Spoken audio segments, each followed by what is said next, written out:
बिस्मिल्लाहिर्रहमानिर्रहीम, अस्सलाम वालेकुम, गुड मॉर्निंग, सुबह बखैर। कैसे हैं आप लोग? उम्मीद करती हूँ बिल्कुल ठीक ठाक होंगे और दुआ करते हैं आज का दिन आपका बहुत ही अच्छा गुजरे, हंसते हुए मुस्कुराते हुए खैर आफियत के साथ गुजरे। नाज़रीन, आप देख रहे हैं रूही एट 10 और मैं हूँ आपकी होस्ट आसमा नौरीन। एक नई सुबह में आपको खुश आमदीद कहते हैं। मंडे का आज दिन है।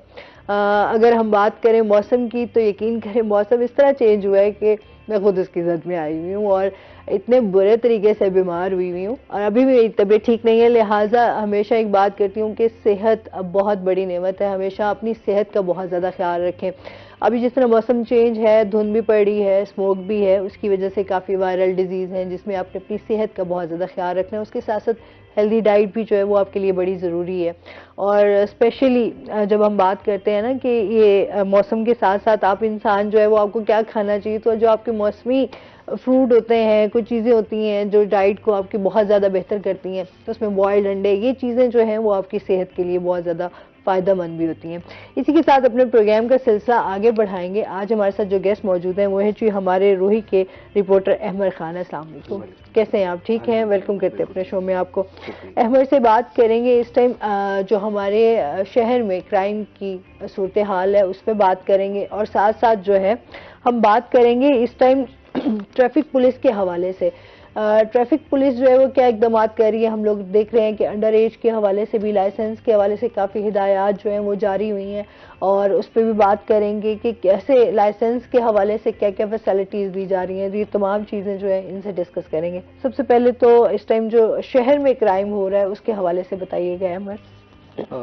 देखिए, जहाँ पुलिस है वहाँ क्राइम भी है, जहाँ क्राइम है वहाँ पुलिस भी है। दिन ब दिन जो है वो क्राइम बढ़ भी रहा है और पुलिस जो है उसको कंट्रोल भी कर रही है। गुज़श्ता एक मंथ से ना हमें एक इशू आ रहा था पेट्रोल का, पुलिस के हवाले से ना, तो गश्त नहीं हो रही थी। अल्हम्दुलिल्लाह पेट्रोल को जो है वो वज़ीर आला पंजाब ने एक उनका बजट बना दिया कि अब उनको पेट्रोल जो है वो भी मिलना शुरू हो चुका है। गश्त जो है उनका मौसर कर दिया गया है। अब पुलिस एहलकार जो है गश्त भी कर रहे हैं और क्राइम पेशा अफराद के खिलाफ घेरा जो है वो भी तंग कर रहे हैं। अब नाके वगैरह भी लगाना शुरू कर दिए हैं। लेकिन अगर मैं बात करूं फिर भी क्राइम के हवाले से तो गुज़श्ता एक हफ्ते के दौरान जो है क्राइम के हवाले से तकरीबन 147 से ज़ायद वारदातें हुई हैं, चोरी डकैती की, राजनी की, और चोरी की जो है वो तकरीबन 80 से ज़ायद वारदातें जो हैं वो सामने आई हैं डकैती की। और इसके साथ अगर दोनों हम मिलाएं तो 220 से ज़ायद जो हैं वो वारदातें बनती हैं। तो इस पे पुलिस को जो है वो पहले पेट्रोल नहीं मिल रहा था, जिससे गश्त नहीं हो रहा था, इलाके में नाके लग रहे थे, पुलिस एहलकारों को भी काफ़ी, अफसरान को भी काफ़ी मुश्किलात पेश आ रही थी। लेकिन अब जो है उनको मुश्किलात जो हैं उनकी आसान कर दी गई हैं। जो क्राइम पेशा अफराद हैं उनको गिरफ्तार भी कर रहे हैं और मुख्तलिफ मकामात पर नाके भी लगाए जा रहे हैं और दीगर जो है उनको गिरफ्तारियाँ भी अमल में लाई जा रही हैं। और इसके साथ साथ जो डकैती और चोरी जो माल हो जाता है, उन डाकुओं को पकड़ के पुलिस जो है वो रिकवर भी कर रही है माल। और माल रिकवर करके जब मेरी तो एसएसपी इन्वेस्टिगेशन राना अफसर से, अशरफ से बात हुई तो उनका यही कहना था कि हमने डाकू वगैरह पकड़ तो लिए हैं, काफ़ी हद तक गैंग्स जो हैं मुख्तलिफ गैंग पकड़े हुए हैं। जल्दी ही उन्होंने ये भी कहा है कि सामान जो है हम साइलिन को वापस भी कर देंगे। सही जी। अच्छा, इसके साथ साथ जो है अभी हम क्योंकि क्राइम को ये तो हो गया ना कि जिन लोगों ने डकैती की या चोरी की वारदातें हुई, तो पुलिस जो है वो क्राइम को कंट्रोल करने में कितनी हेल्पफुल साबित हो रही है? देखें, पुलिस जो है वो काफ़ी हद तक मुतहरिक हो चुकी है।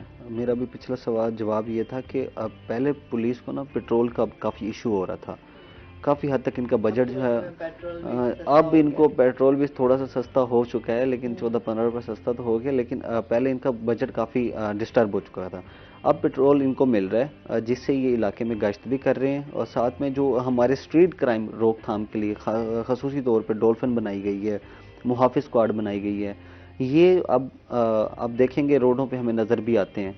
ठीक है, कुछ ऐसे आ जाते हैं कि स्पेशल ड्यूटीज़ आ जाती थी बीच में, उनको काफ़ी मसला भी होता था। लेकिन अब गुज़श्ता अगर मैं एक हफ़्ते की बात करूँ तो मुख्तलिफ गैंग्स जो हैं वो इन्होंने अरेस्ट भी किए हैं और थाना शाहरुख ने आलम ने गैंग पकड़ा है, उसमें से उन्होंने 24 लाख का मालियत का माल बरामद किया है। जलीलाबाद ने पकड़ा है एक गैंग, उसमें उन्होंने 10 लाख रुपए मालियत का माल पकड़ा है और नकदी भी बरामद हुई है। इसके साथ दीगर दूसरे थाने जो हैं वो भी काफ़ी मुतहरिक हो चुके हैं। अब वो गैंग पकड़ रहे हैं, जल्दी जो बरामद होने वाला सामान है वो भी साइलिन को दे देंगे, खसूसन मुल्तान शहर में, क्योंकि मुल्तान शहर एक बड़ा सिटी है।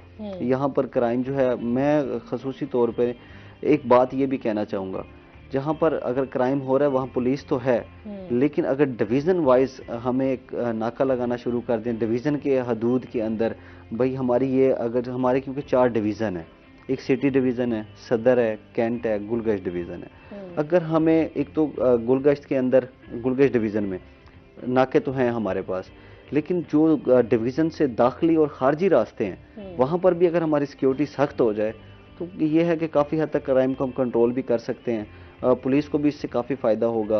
अभी तो हमारा ये सिस्टम चल रहा है कि थाने की हदूद तक हम काम कर रहे हैं। अब अफसरान को ये चाहिए कि जहाँ दाखिली खारजी रास्ते हैं हमारे, वहाँ पर अगर हमारी एक यूनिट तैनात हो जाए या वहाँ मुहाफिज स्क्वाड लगा दें या डॉल्फिन लगा दें या कोई और भी पुलिस एहलकार जिनकी परमानेंट ड्यूटी लगा दें आने जाने वाले शहरियों को, ताकि जो जराइम पेशा अफराद हैं उनकी निशानदेही भी कर सकें और उनको वहाँ से गिरफ्तार भी कर सकें।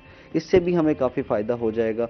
लेकिन अल्हम्दुलिल्लाह मुल्तान पुलिस काफ़ी मुतहरिक भी है और अगर वारदातें हो रही हैं तो मुल्तान पुलिस कार्रवाइयाँ भी कर रही हैं और लाखों रुपए करोड़ों रुपए मालियत के माल जो हैं वो बरामद भी कर रहे हैं। अच्छा, गुज़श्ता हफ्ते अगर बात करें जो पिछला वीक गुजरा उसमें खान प्लाजा में भी जो है वो चोरी हुई है, उस हवाले से भी बताइएगा। देखें, गुज़श्ता 1 साल जो हुआ उसमें पहले खान प्लाजे में बड़ी चोरी की वारदात हमारे सामने आई थी। उस वक्त भी कंप्यूटर की दुकान में चोर जो हैं वो एक चोर था जिसने करोड़ों रुपए मालियत के लैपटॉप्स, दीगर हार्डवेयर और दीगर चीज़ें जो हैं वो चोरी कर ली थी। अब वही चोर वही सीसीटीवी में सांप नज़र आ रहा है कि जिसने पिछले साल चोरी की थी। लेकिन अब अल्हम्दुलिल्लाह पुलिस उस चोर तक पहुंच भी गई है। इस बार भी तकरीबन कोई 3.5-1 करोड़ रुपए की चोरी की वारदात हुई है खान प्लाजे में। ये गुज़श्ता हफ्ते हुई थी। उसके बाद पुलिस ने मौके पे पहुंच के तमाम जदीद टेक्नोलॉजी के ज़रिए चीज़ें देखी हैं। तो एक मुलजिम जो है उसके कैफ़े के दार तक उसको पहुंचाने के लिए गिरफ्तार भी कर ली है पुलिस ने और उससे कल ही मेरी बात हो रही थी, उससे तकरीबन कोई 80-90 लैपटॉप्स और दीगर हार्डवेयर और दीगर चीज़ें जो हैं उससे बरामद भी हो गई हैं। लेकिन देखें, एक खान प्लाजा है हमारा, पूरा एक कंप्यूटर का प्लाजा है, कंप्यूटर मार्केट कहलाई जाती है। कंप्यूटर प्लाजे के अंदर अपनी सिक्योरिटी भी है। तो उस सिक्योरिटी ने कुछ उस सिक्योरिटी को भी वो क्रॉस करते हुए, हालांकि इतनी दुकानें हैं लेकिन उस दुकान के अंदर क्यों वारदात हुई, ये चीजें देखने को मिलती हैं। अब तो इस पे कोई तफ्तीश वगैरह तफ्तीश वगैरह लोग इन्वॉल्व होंगे, जाहिर सी बात है जिनको पता होगा उन लोगों ने ही इस पे कार्रवाई। बिल्कुल ऐसे ही है। अब ये है कि जो मुलजिम पकड़ा गया है जिसने चोरी की, उसने अब पिछले साल वाला माल जो है वो भी रिकवर करने के लिए मुख्तलिफ उसको गए हुए छापे वगैरह मार रहे हैं। अभी तक देखो अल्हम्दुलिल्लाह पुलिस ने बर वक्त एएसपी कैंट हैं तैयब वजीर सर्किल के, तो उसके बाद उन्होंने बर वक्त जो है वो विदिन 4-5 दिन के अंदर अंदर मुलजिम को ट्रेस भी किया है, मुलजिम को गिरफ्तार भी किया है और उसको गिरफ्तार करके और उससे काफ़ी हद तक चीज़ें बरामद भी कर ली हैं। और एक और भी वाकया कैंट की हदूद में देखने को आया है, एक पुलिस वाला जो शहरियों को लूटता था। कैंट की हदूद में ना एक खतून थी और अपने हस्बैंड के साथ खड़ी थी, तो वहाँ पर एक वाकया हुआ, तो एक पुलिस वाला यूनिफॉर्म में आता है, उनको आके कहता है कि आपके पर्स के अंदर ना पिस्टल है। अच्छा। मुझे निकाल के दे दें। उसने कहा मेरे पास पिस्टल कहाँ से है, मैं खतून हूँ, इज्जतदार खतून हूँ, मैं कहाँ से दे दूँ। उसने कहा जी मुझे आप पर्स चेक करवाएं। पर्स के अंदर था 2 लाख। अच्छा। वो पर्स से 2 लाख रुपए लेके रफू चक्कर हो गया। नहीं तो कैसे वो 2 लाख ले बस उसने कहा जी मैं पुलिस वाला हूँ, तुम्हारे ऊपर केस कर दूंगा, जैसे नौसरबाजी की उसने। नौसरबाजी करने के बाद वो 2 लाख रुपए लेके वहां से फरार हो गया। तो क्या आया, उनको पता था कि इनके पास इतनी अमाउंट है? वो बैंक से निकलवा के ही बाहर आए थे, तो जाहिर सी बात है कि इतना तो होता है। तो उसके बाद जब वो पैसे लेके फरार हुआ तो उन्होंने 15 की, मैं भी मौके पे पहुंचा, भाई इतना बड़ा वाकया हो रहा है कैंट की हदूद में। तो खैर अल्हम्दुलिल्लाह पुलिस ने उसको भी विदिन 3 डेज के अंदर जो है उसको गिरफ्तार भी किया है और 2 लाख रुपए रिकवरी भी की है। अच्छा। और पुलिस वाला जो है वो थाना न्यू मुल्तान में तैनात था और कंफर्म पुलिस वाला था, वो कांस्टेबल था, थाना न्यू मुल्तान में तैनात था। उसको अब गिरफ्तार भी कर ली है और मजीद तफ्तीश जो है वो भी शुरू कर दी है उससे। अच्छा देखिए, मैं तभी अब हम जहाँ मुझे हंसी भी आ रही है, मतलब एक जगह जहाँ आप कहते हैं कि पुलिस आपकी जो है वो आपकी रखवाली, आपकी तहफ़्फ़ुज़ के लिए आपके लिए ये महकमा बनाया गया, और वहीं अगर हम देखें कि अगर ये पुलिस के लोग ही हम लोगों को तहफ़्फ़ुज़ देने की बजाय हमसे ही लूटने लग जाएं तो फिर हम कहाँ जाएंगे, हम अपनी आवाज कहाँ पहुंचाएंगे? बिल्कुल। एक और भी वाकया हुआ थाना सदर की हदूद में। हम्म। 4 पुलिस एहलकार थे जो कोटा दूर से शहरी आ रहे थे, तो उनको हेड सिकंदरी नाले के करीब जो है रोका। उनको कहा जी मोटरसाइकिल से उतर जाएं। अच्छा। जब वो मोटरसाइकिल से उतरे तो उनको कहते उनको ना ले गए अपने नामालूम जगह पर। हाँ। उनको जाए कहते जी अपने अहले खाना से बात करवाएं और 2 करोड़ रुपए हमें दें। ये पुलिस वालों ने कहा? पुलिस वालों ने कहा, तैवान मांगा। अच्छा। हाँ। तो उसके बाद खैर उसके वो अहले खाना से रिकॉर्डिंग आई, मेरी उनसे बात हुई, उन्होंने मुझे रिकॉर्डिंग भेजी कि ऐसे ऐसे पुलिस एहलकार हैं तो ये सब कुछ कर रहे हैं। मैंने अपनी तफ्तीश की, मैंने एसएसपी इन्वेस्टिगेशन से बात की कि क्या मामलात हैं। उन्होंने कहा मामला देख रहे हैं। खैर विद इन 24 घंटे के अंदर अंदर पुलिस ने मामला ट्रेस किए। तो उसके अंदर फिर पता चला कि 2 पुलिस वाले उसके थे पीसी के, और एक था थाना बोर्डगेट का रिहायशी। अच्छा। और तीसरा भी मतलब कि वो पीसी का था। सही। तो वो फिर उनको अगवा बराए तावान करके उनसे पैसे बटोर रहे थे, लेकिन पुलिस ने अपने ही पेटी भाइयों पे चारों पर एफआईआर भी दर्ज की है और वो अभी पुलिस की हिरासत में और कार्रवाई भी उन पर हो रही है। सही। हाँ जी। तो मतलब फिर इसके ऊपर जो जितने भी हमारे अफसराने वाला हैं उन्होंने कोई इसको प्रेक्शन नहीं लिया कि अगर पुलिस के ही लोग जो है वो इस तरह करने लग जाएं तो फिर अवाम कहाँ जाएंगे? हाँ बिल्कुल, इस पे एक्शन तो हो रहा है, उनसे मजीद तफ्तीश, क्योंकि एक जब मुलजिम अरेस्ट हो जाता है उस पर जब तक मुकम्मल तफ्तीश ना हो जाए तो उसको कैफे किरदार तक नहीं पहुंचाते। हो सकता है उसने किसी और के साथ भी किया हो ऐसा, वो बात बाहर ना निकली हो। इसी मामलात को देख के पुलिस ने उनको अरेस्ट किया हुआ है। अभी उनसे तफ्तीश का अमल भी जारी है। उन पे एफआईआर तो दर्ज हो गई हैं। 365 की अगवा की ही एफआईआर जो है वो दर्ज की गई हैं। अब देखें मजीद जो है वो क्या पुलिस उनके खिलाफ इकदाम उठाती है तो फिर बाकायदा हम बताएंगे भी सही, आवाम को भी, शहरियों को भी बताएंगे कि देखें अगर पुलिस वाला ही जुर्म करेगा तो उसके साथ भी ये हाल होगा। तो फिर उन आपकी जो है किसी से इस मामले पे बात भी हुई? उनका क्या कहना था? किसी ऑफिसर से बात हुई? मेरे डीएसपी सदर हैं बख्त खान, उनसे बात हुई तो उनका ये कहना था कि 4 पुलिस एहलकार हैं और ये हैं पुलिस एहलकार ही। ठीक है। 3 मतलब कि पुलिस लाइन के थे और नहीं 2 पुलिस लाइन के थे, एक सीआईए का था और एक था थाना बोर्डगेट का। सही। जिनको हिरासत में भी ले लिया गया है और एक को हिरासत में ले लिया गया, 3 फरार हैं और उनके खिलाफ मुकदमा जो है वो भी दर्ज कर लिया है। मजीद उनका कहना है कि तफ्तीश जो है वो शुरू करके अगर वो साबित होंगे इस मामले में तो हम उनको कानून के मुताबिक सजा देंगे। सही। अच्छा जी, एक बड़े वो हो गया ना कि एक किस्म का लोगों के लिए अब ज़्यादा मसाइल बढ़ गए कि आप पहले किसी डाकुओं से तो आप परेशान हो लेकिन अब पुलिस से भी आपको जो है वो बच के रहना पड़ेगा। इस पर मजीद भी हम बात करेंगे। नाज़रीन अभी हमने जाना ब्रेक पे, हमारे साथ रहिएगा।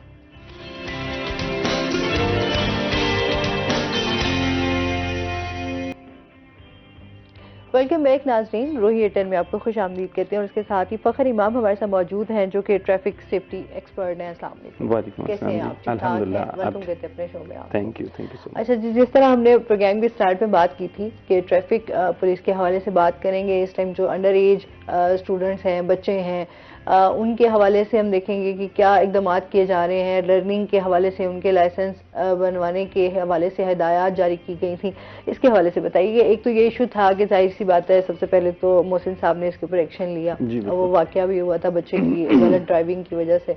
क्या कहना चाहेंगे अभी करंट जो है क्या सिचुएशन चल रही है? मैडम फर्स्ट ऑफ ऑल तो थैंक यू, आपने मदऊ किया। दूसरी बात यह है कि अभी मोहसिन नकवी साहब ने इस पे एक्शन लिया तो हमें भी इंस्ट्रक्शंस मिली कि अंडर एज के खिलाफ आप कार्रवाई करें। वो एक सानिया हुआ, उसमें काफ़ी सारे लोगों की जान चली गई। कोशिश कर रहे हैं हम शुरू से ही, मतलब जब से हम आए हैं फील्ड में हम अंडर एज को रोकने की कोशिश कर रहे हैं, उनके चालान भी करते हैं। लेकिन अब जो एफआईआर का सिलसिला है ना, उसमें कोशिश हमारी शुरू से ही है, लेकिन अब आके थोड़ा सा उस पर हमने काबू पाया है। सही। ठीक है, जब एक बंदा आता है उसको अंडर एज का हम 300 का चालान कर देते, वो कहता क्या हुआ? 300 का चालान हो गया, उसने फिर वो कार्रवाई शुरू कर दी, फिर दोबारा मोटरसाइकिल यूज। जब तक हम सारे मिलके, उसमें वालिदैन भी शामिल हैं, उसमें असातिज़ा भी शामिल हैं, उसमें हमारी एफर्ट्स भी हैं, उसमें मीडिया का भी बहुत बड़ा किरदार है। जब तक हम सब लोग मिलके इस पे काम नहीं करेंगे ना तो हम इस पे काबू नहीं पा सकते। Exactly. अब एक बच्चा है वो घर से निकलता है, उसको उसका वालिद या वालदा बाइक दे के, वो खुद कोई 11-12 साल का है हार्डली, तो उसको बाइक दे के उसके साथ 2-3 बच्चे और बिठा के उसको भेज देते हैं, जी इनको भी स्कूल ले जाएं, बहन भाइयों को आप खुद भी चले जाएं। इंतहाई खतरनाक है। ये जो टीनेजर होते हैं, मतलब इनमें रेसिंग, वन व्हीलिंग, ये चीजें इनमें बहुत ज्यादा होती हैं। उनमें तेज रफ्तारी तो बहुत शदीद है।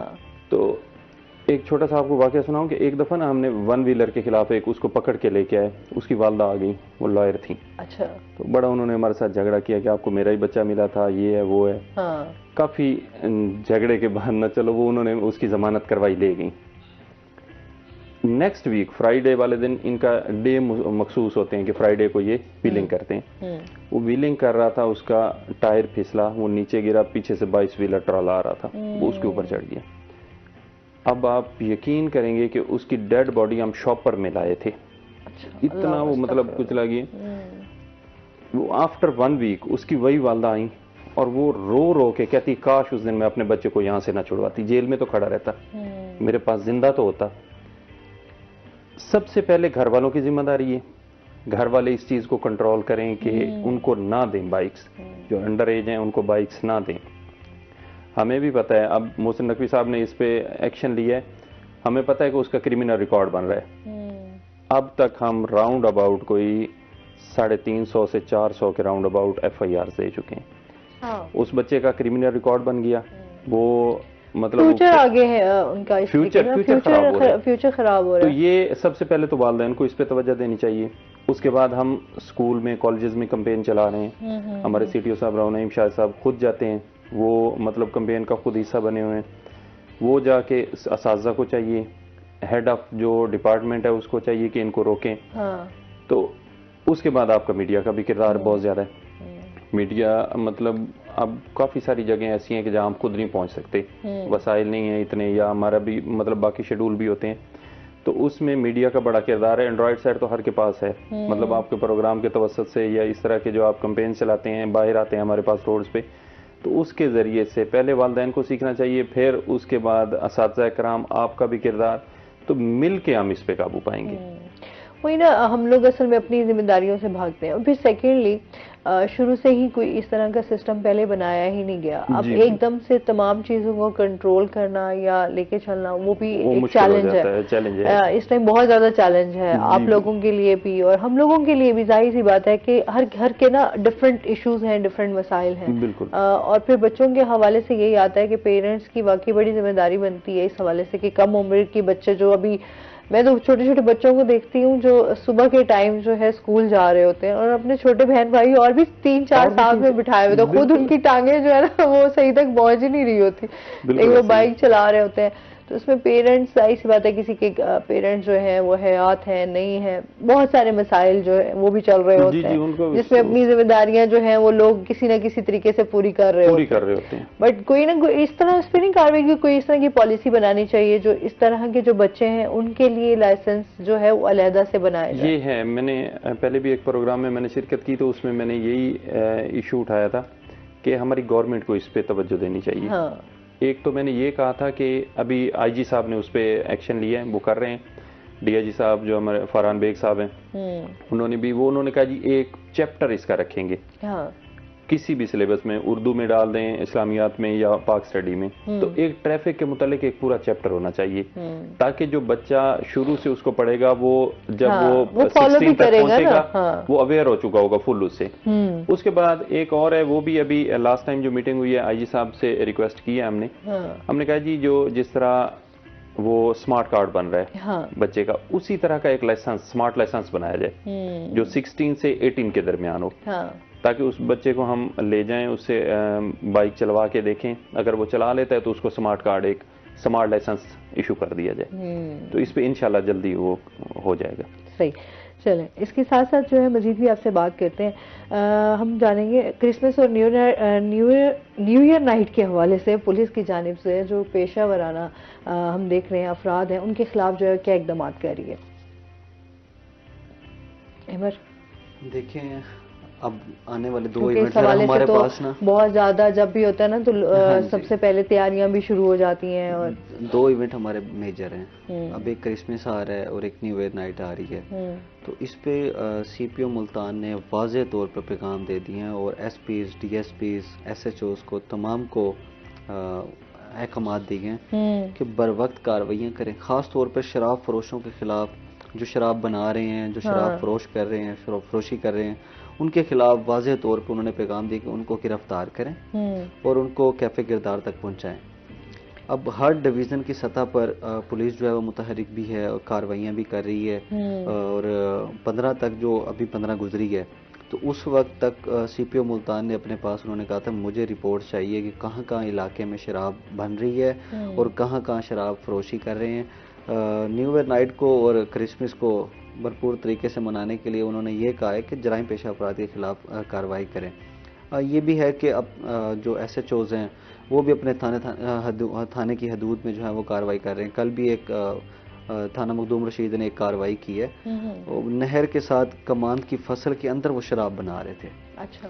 शराब बना रहे थे, तो वहाँ पर उन्होंने कार्रवाई की है कि जब उनको अरेस्ट किया तो उन्होंने कहा कि हमारा मिशन था, ये हमने क्रिसमस के मौके पर और न्यू ईयर नाइट के मौके पर हमने सप्लाई करनी थी। अच्छा। तकरीबन भारी मिकदार में शराब पकड़ी गई है, 1600 लीटर शराब पकड़ी है। उसके बाद दूसरे भी थाने जाते हैं, वो भी कार्रवाइयाँ कर रहे हैं। सीपीओ मुल्तान और पुलिस जो है वो जराइम पेशा अपराध को वाज़े, हमारे थ्रू भी वाज़े पैगाम देना चाहते हैं कि उन्होंने जराइम पेशा अपराध के खिलाफ जो है कमर अच्छे तरह से कस ली है, नहीं छोड़ेंगे वो अब खास तौर पर शराब फरोशों को, मंशियात लेकिन हम फरोशों लोग ये को। देखते हैं ना कि कुछ दिनों तक तो ये एक्शन लिया जाता है, फिर हम जब उनको देखते हैं कि उनको पकड़ लिया जाता है तो फिर उसके बाद कुछ ही टाइम बाद वो वापस दोबारा उसी काम पे लगे हुए होते हैं। इसके ऊपर प्रॉपर कोई एक्शन जो है वो पुलिस की तरफ से नहीं है। मैं आपको बताऊं इसमें क्या होता है। अब पुलिस अब एक मुलजिम को उठा लेती है, अब उसे मंशियात कोई भी बरामद हो गई है, चर्स बरामद हो गई है या शराब बरामद हो गई है, अफीम बरामद हो गई, कुछ भी ETC, जब उसको उठाती है तो उस पर FIR दे देती है, वो मामला चला जाता है कोर्ट में।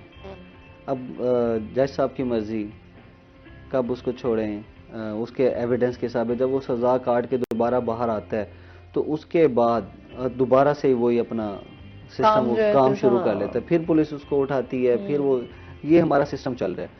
तो ये सिस्टम हमारे में तब भी ख़त्म हो सकता है जब वो मंशियात के खिलाफ जो है पूरा मुकम्मल तौर पर खात्मा करने के लिए या तो उनको कोई ऐसी सख्त सजाएं दे या कोई उनके खिलाफ कोई ऐसी पॉलिसी बनानी चाहिए। जैसे अब देखें, एक मुलजिम गिरफ्तार किया है थाना चैली एक पुलिस ने, जिसको 25 साल मंशियात के केस में 25 साल कैद हुई थी। 2006 में उसको गिरफ्तार किया, 2006 से उसको जमानत पे वो रिहा हुआ, 2016 में उसको सजा हुई दोबारा 25 साल की, अदालत से वो भाग गया।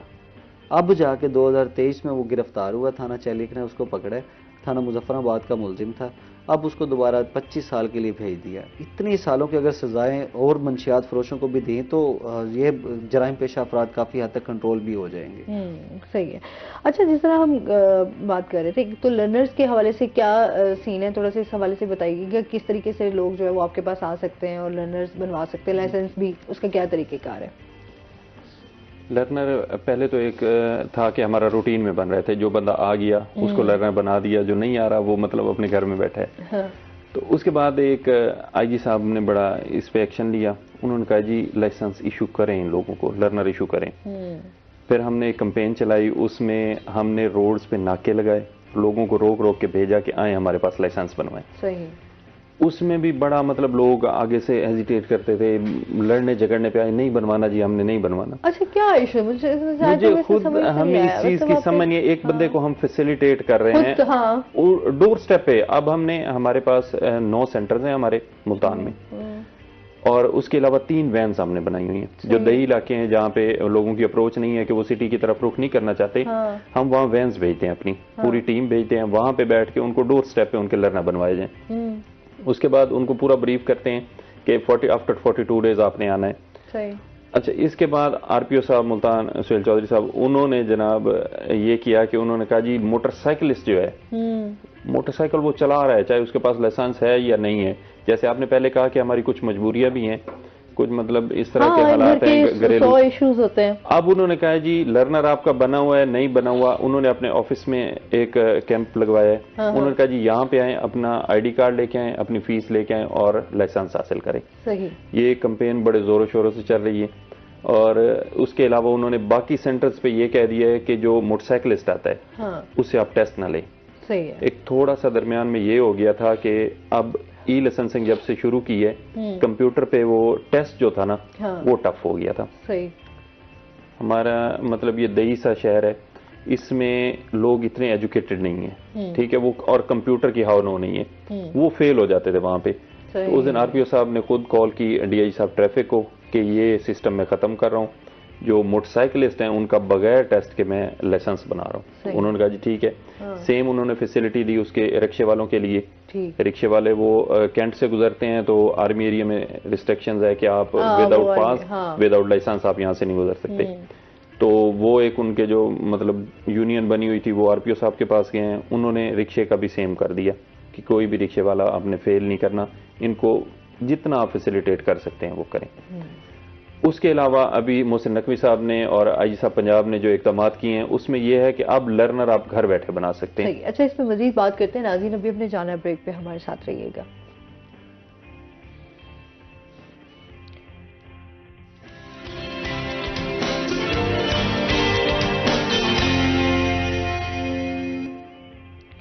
वेलकम बैक नाजरीन। जी, हम बात कर रहे थे कि मोहसिन नकवी साहब ने जो है वो क्या इकदाम किए। लर्नर की फैसिलिटीज अब उन्होंने ऑनलाइन कर दिया सारा। आप घर बैठे अपनी फी पे करें वहीं से ऑनलाइन, आप अपना बायोडाटा दें, उसमें कुछ एक दो शराइत है मेडिकल की या इस तरह की वो हैं, वो आप पूरी करें और अपना आप लर्नर घर बैठे ही निकाल लें। ठीक है। इसके साथ रिन्यूअल लाइसेंस की, इंटरनेशनल रिन्यूअल की ये फैसिलिटी दी है कि आप घर बैठे अपनी फी पे करें और अपना लाइसेंस रिन्यू कर लें। सही।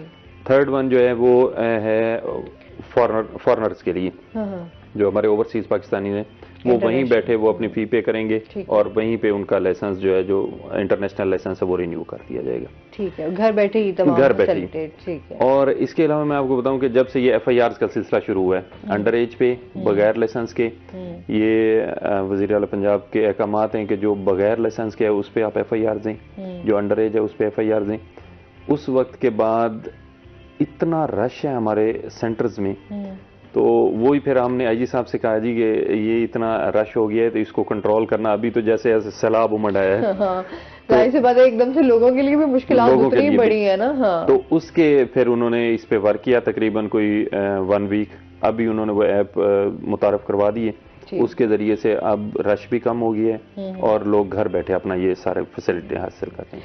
अच्छा, क्योंकि जिद्दत आती जा रही है तमाम सिस्टम को मेरे ख्याल में अपग्रेड होने की भी जरूरत है कि लोगों के लिए आसानियां हो सकें। बिल्कुल। अच्छा, क्यों घंटों घंटों आप लाइन में खड़े रहते हैं, तो आपका काम उस तरीके से तो हो ही नहीं सकता जिस तरीके से आप चाह रहे होते हैं कि फौरन आपका काम हो जाए। तो चलें, ये एक आसानी हो गई। जी बिल्कुल, ये बड़ा उन्होंने बहुत अच्छा स्टेप लिया। तो लोगों में किस तरह देखते हैं, बच्चों में अभी आप क्या देख रहे हैं, इस हवाले से कोई कमी आई है? बच्चे वैसे तो हम देखते हैं इसके ऊपर जितना एक्शन लिया जा रहा है, लेकिन फिर भी जाहिर सी बात है लोगों के मसाइल हैं, लोग फिर भी बाइक शाइक चला रहे हैं, गाड़ियां चला रहे हैं। पहले आपने बात की थी कि वाकई हर घर के मसाइल हैं। हाँ। किसी में वालिद नहीं है, किसी में वालदा नहीं है, तो वो एक बंदे को जब ये करना पड़ता है ना, हाँ। तो वो साफ ज़ाहिर फिर ये स्टेप लेता है कि मैं अब क्या करूं, मैनेज करना मुश्किल हो जाता है उसके लिए।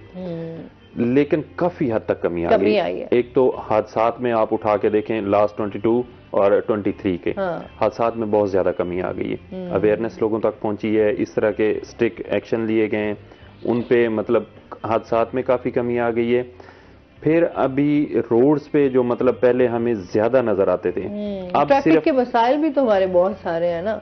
अब देखें कि जो 2004 में 3 में मतलब मुल्तान के रोड से रोड्स वही हैं, गाड़ियां उससे कई गुना बढ़ चुकी हैं। ऐसे ही है। अब शाम को आप ब्रांड रोड पे जाएं, हाँ। आपको तल धरने की जगह नहीं मिलती। ऐसे ही है। ठीक है, लेकिन वो मैनेज करना पड़ता है उसको। हाँ। अच्छा, कुछ चंद रोड ऐसे हैं जो बहुत रशी रोड है, जिस तरह हम अगर बात करेंगे कैंट का एसपी चौक है हमारा, फिर हम बोसन रोड पे जाए 9 नंबर है, खानेवाल रोड हो गया, मैंने भी याद कर लिए काफी सारे रोड ये इतने रश वाले हैं कि मतलब वहां से गुजरना बड़ा मुश्किल हो जाता है। स्पेशली हम जो देखते हैं ना रिक्शा वाले जो हैं वो, और या बाइक वाले हैं, अच्छा, हमारे यहाँ तो ये है नहीं ना, शॉर्टकट ज्यादा ढूंढते हैं। बिल्कुल। यू टर्न से आपने कभी भी जाना ही नहीं है, नहीं, तो हम होता है कि यार बस कहीं कहीं से कोई रास्ता मिल जाए तो रास्ता हम मिले और बस। वही। हाँ, अब तो जहाँ से ट्रैफिक जा रही है वहां से ट्रैफिक आ भी रही है, मतलब इतना मुश्किल हो जाता है सम टाइम। तो ड्राइवर, मैं वन खुद भी वे, ड्राइव कर रही होती तो इसलिए मुझे आइडिया है कि कितनी मुश्किलात होती हैं आपके वन लिए। वे इंतहाई खतरनाक चीज है। आप एक बंदा अपनी रूटीन में जा रहा है, जब उसको सामने से सामने आके कोई से। हिट करता है, और अभी वो मेरे साथ ये हुआ, सामने से रिक्शा, और मैं उस टाइम क्योंकि मैं ऑफिस के लिए आ रही थी, मैं तो अपनी रफ्तार में थी, तो माशाल्लाह से वो आगे से आ गए। मतलब ये हालात है। और साथ में माजरत के साथ ट्रैफिक पुलिस वाले भी साथ ही बैठे हुए थे, और उनकी पीठ थी, और वो मुझे चोरी चोरी ऐसे भी देख रहे हैं, ऐसे भी देख रहे हैं कि अच्छा मुझे बचत हो जाए, मैं रोकूं और मैं उनको कहूँ तो सही जरा देखें। मतलब अगर आपके होते हुए अगर इस तरह के हालात है तो फिर क्या बहुत होगा। कोशिश करते हैं। लेकिन मैं आपको बताऊं कि अभी जो मेन एक्सीडेंट की कॉज होती है ना रोड्स पे, वो रिक्शा ड्राइवर हाँ और मोटरसाइकिलिस्ट। हाँ, लेकिन हमारा एक अलमिया है कि हमने कसूरवार किसको ठहराना है? गाड़ी वाले को। वो बेचारा जिसने 20-30 लाख लगाए, वो तो पहले बच बच के चल रहा है ऐसे ही है ना, कहीं जो मुझे मेरी हालात गाड़ी को है, खराश ना आ जाए, कोई ये ना हो जाए। ऐसे ही है। अब रिक्शे वाला जा रहा है तो उसकी नजरें, वो सामने नहीं देख रहा, इधर देख रहा है, हाँ। इधर देख रहा है कि मुझे कहीं सवारी मिले। हाँ। और सवारी मिली नहीं तो उसने टर लिया नहीं। ऐसे ही वो है। नहीं देखता पीछे कोई गाड़ी आ रही है, ऊपर चढ़ी हुई है, अच्छा, या इस तरह। फिर मिरर्स भी नहीं है, आप हॉर्न देते रहे कि आप पा रहे हैं, किसी उसको पता ही नहीं है उसने। अच्छा, कुछ रिक्शा जिस तरह चिंची था, उसके साथ फिर अभी इन रिक्शा वालों ने भी जो है वो अपने साथ साथ जो है इतनी सारी सवारियां बिठाई हुई होती हैं बिल्कुल। कि वो बहुत ओवरलोडेड रिक्शा हुआ होता है। ओवरलोडेड, मतलब फ्रंट उसके पे लिए बंदा तो बिठा मुश्किल लेते हैं है साथ, कि मतलब बाइक। एक ड्राइवर बैठा है, उसके साथ फ्रंट पे दूसरा फ्रंट बंदा। पे 2-3 लोग बैठे हुए हैं। फिर हमारी एक आदत है कि हम जैसे ही बाइक लेते हैं, हाँ। न्यू बाइक लेते हैं, हम उसके मिरर उतार के रख देते हैं। ऐसे ही है। जिस कंपनी जो अच्छा, इस बना पे रही भी वैसे होना चाहिए action, कर रहे हैं, ना? हम हाँ। कंपेन चलाते हैं, हम इतना करते हैं कि होंडा वालों के साथ मिलके या दूसरी जो कंपनीज है उनके साथ हाँ। मिलके इनको हम वो मिरर लगा के देते हैं। सही। वो वहां से लगाते हैं, घर जाके फिर उतार। और स्पेशली 1 to 5 वाले ये तो समझते हैं कि ये इसके लिए बने ही नहीं है। बने ही नहीं है। हाँ, आप जब तक मतलब उसमें ट्रैफिक के मिरर में कवानीन को फॉलो नहीं ना करेंगे तब तक हमारे ट्रैफिक के मसाइल और जो हमारी चीजें हैं, जो हादसात हैं, उनमें भी हम कंट्रोल नहीं कर सकते। बिल्कुल ये चलते रहेंगे साथ अच्छा, साथ। इससे अहमद से भी जानते हैं, अहमद, लोगों का रद्द अमल क्या है वैसे इस हवाले से, जो हम देखें कि कम उम्री के जो बच्चे हैं उनके हवाले से भी, और जो हमारे लाइसेंस के इश्यूज हैं उस हवाले से भी।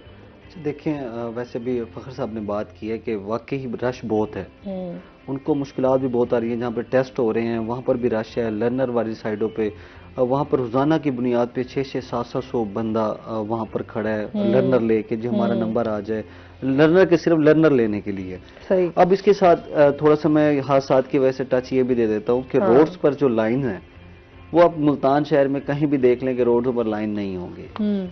ये भी बड़ा मेजर इशू है हादसात का, क्योंकि एक सिमत में गाड़ी ने जाना है। हाँ। तो लाइन होना वहाँ रोड पर ज़रूरी है। अब मेन बोसन रोड पे देख लें, मेन अब्दाली रोड पे देख लें, कहीं आपको रोड्स पर लाइन नज़र नहीं आएगी।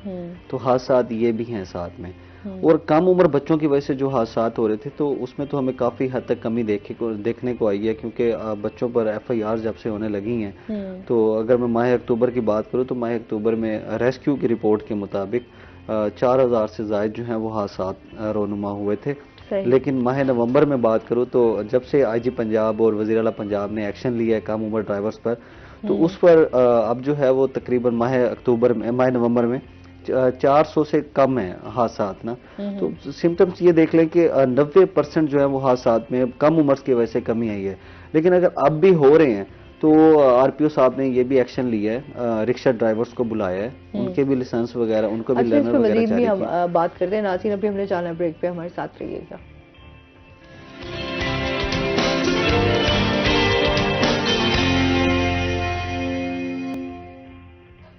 वेलकम बैक नाज़रीन, रोही A10 में आपको खुशामदीद कहते हैं। अच्छा जी, हम ट्रैफिक हादसात के हवाले से बात कर रहे थे। जी अहमद। अच्छा, RPO साहब ने भी काफ़ी अच्छे इनिशिएटिव लिए हैं मुल्तान शहर में।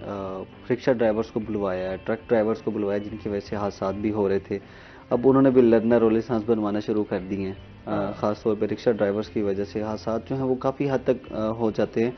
लेकिन अब उनसे बुलाया, उनके साथ मीटिंग की है, उनको समझाया है कि भाईजान आप भी एक हादसात का बाइस बन सकते हैं, या किसी की वजह से उनकी जान जा सकती है आपकी वजह से।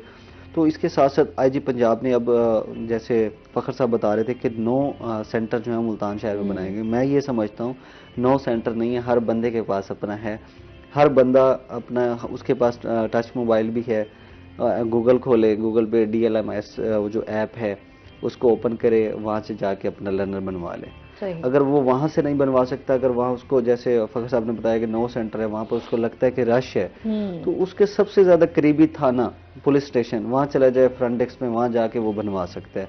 इस तरह की सहूलियात जो है वो IG पंजाब, वज़ीर आला पंजाब साहब ने दी हैं।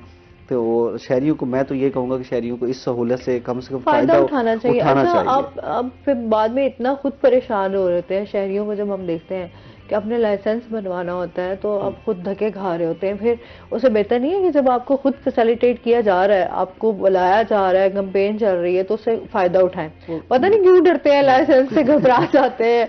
अच्छा फिर होगा कि अच्छा ट्रैफिक रूल्स को आप फॉलो कर लेंगे तो अल्लाह पता नहीं क्या हो जाएगा। तो अगर इन छोटी छोटी चीजें, खुद इंसान की जिम्मेदारी भी है कि अगर हम इनको समझना शुरू कर दें। लेकिन यहाँ पर जिस तरह हमें बहुत सारे हम देखते हैं कि ट्रैफिक के मसाइल हैं, जैसे मैं आपसे बात कर रही थी कि हमारे यहाँ पे रोड्स भी खराब हैं, जिसकी वजह से हमें दीगर मसाइल का सामना भी रहता है।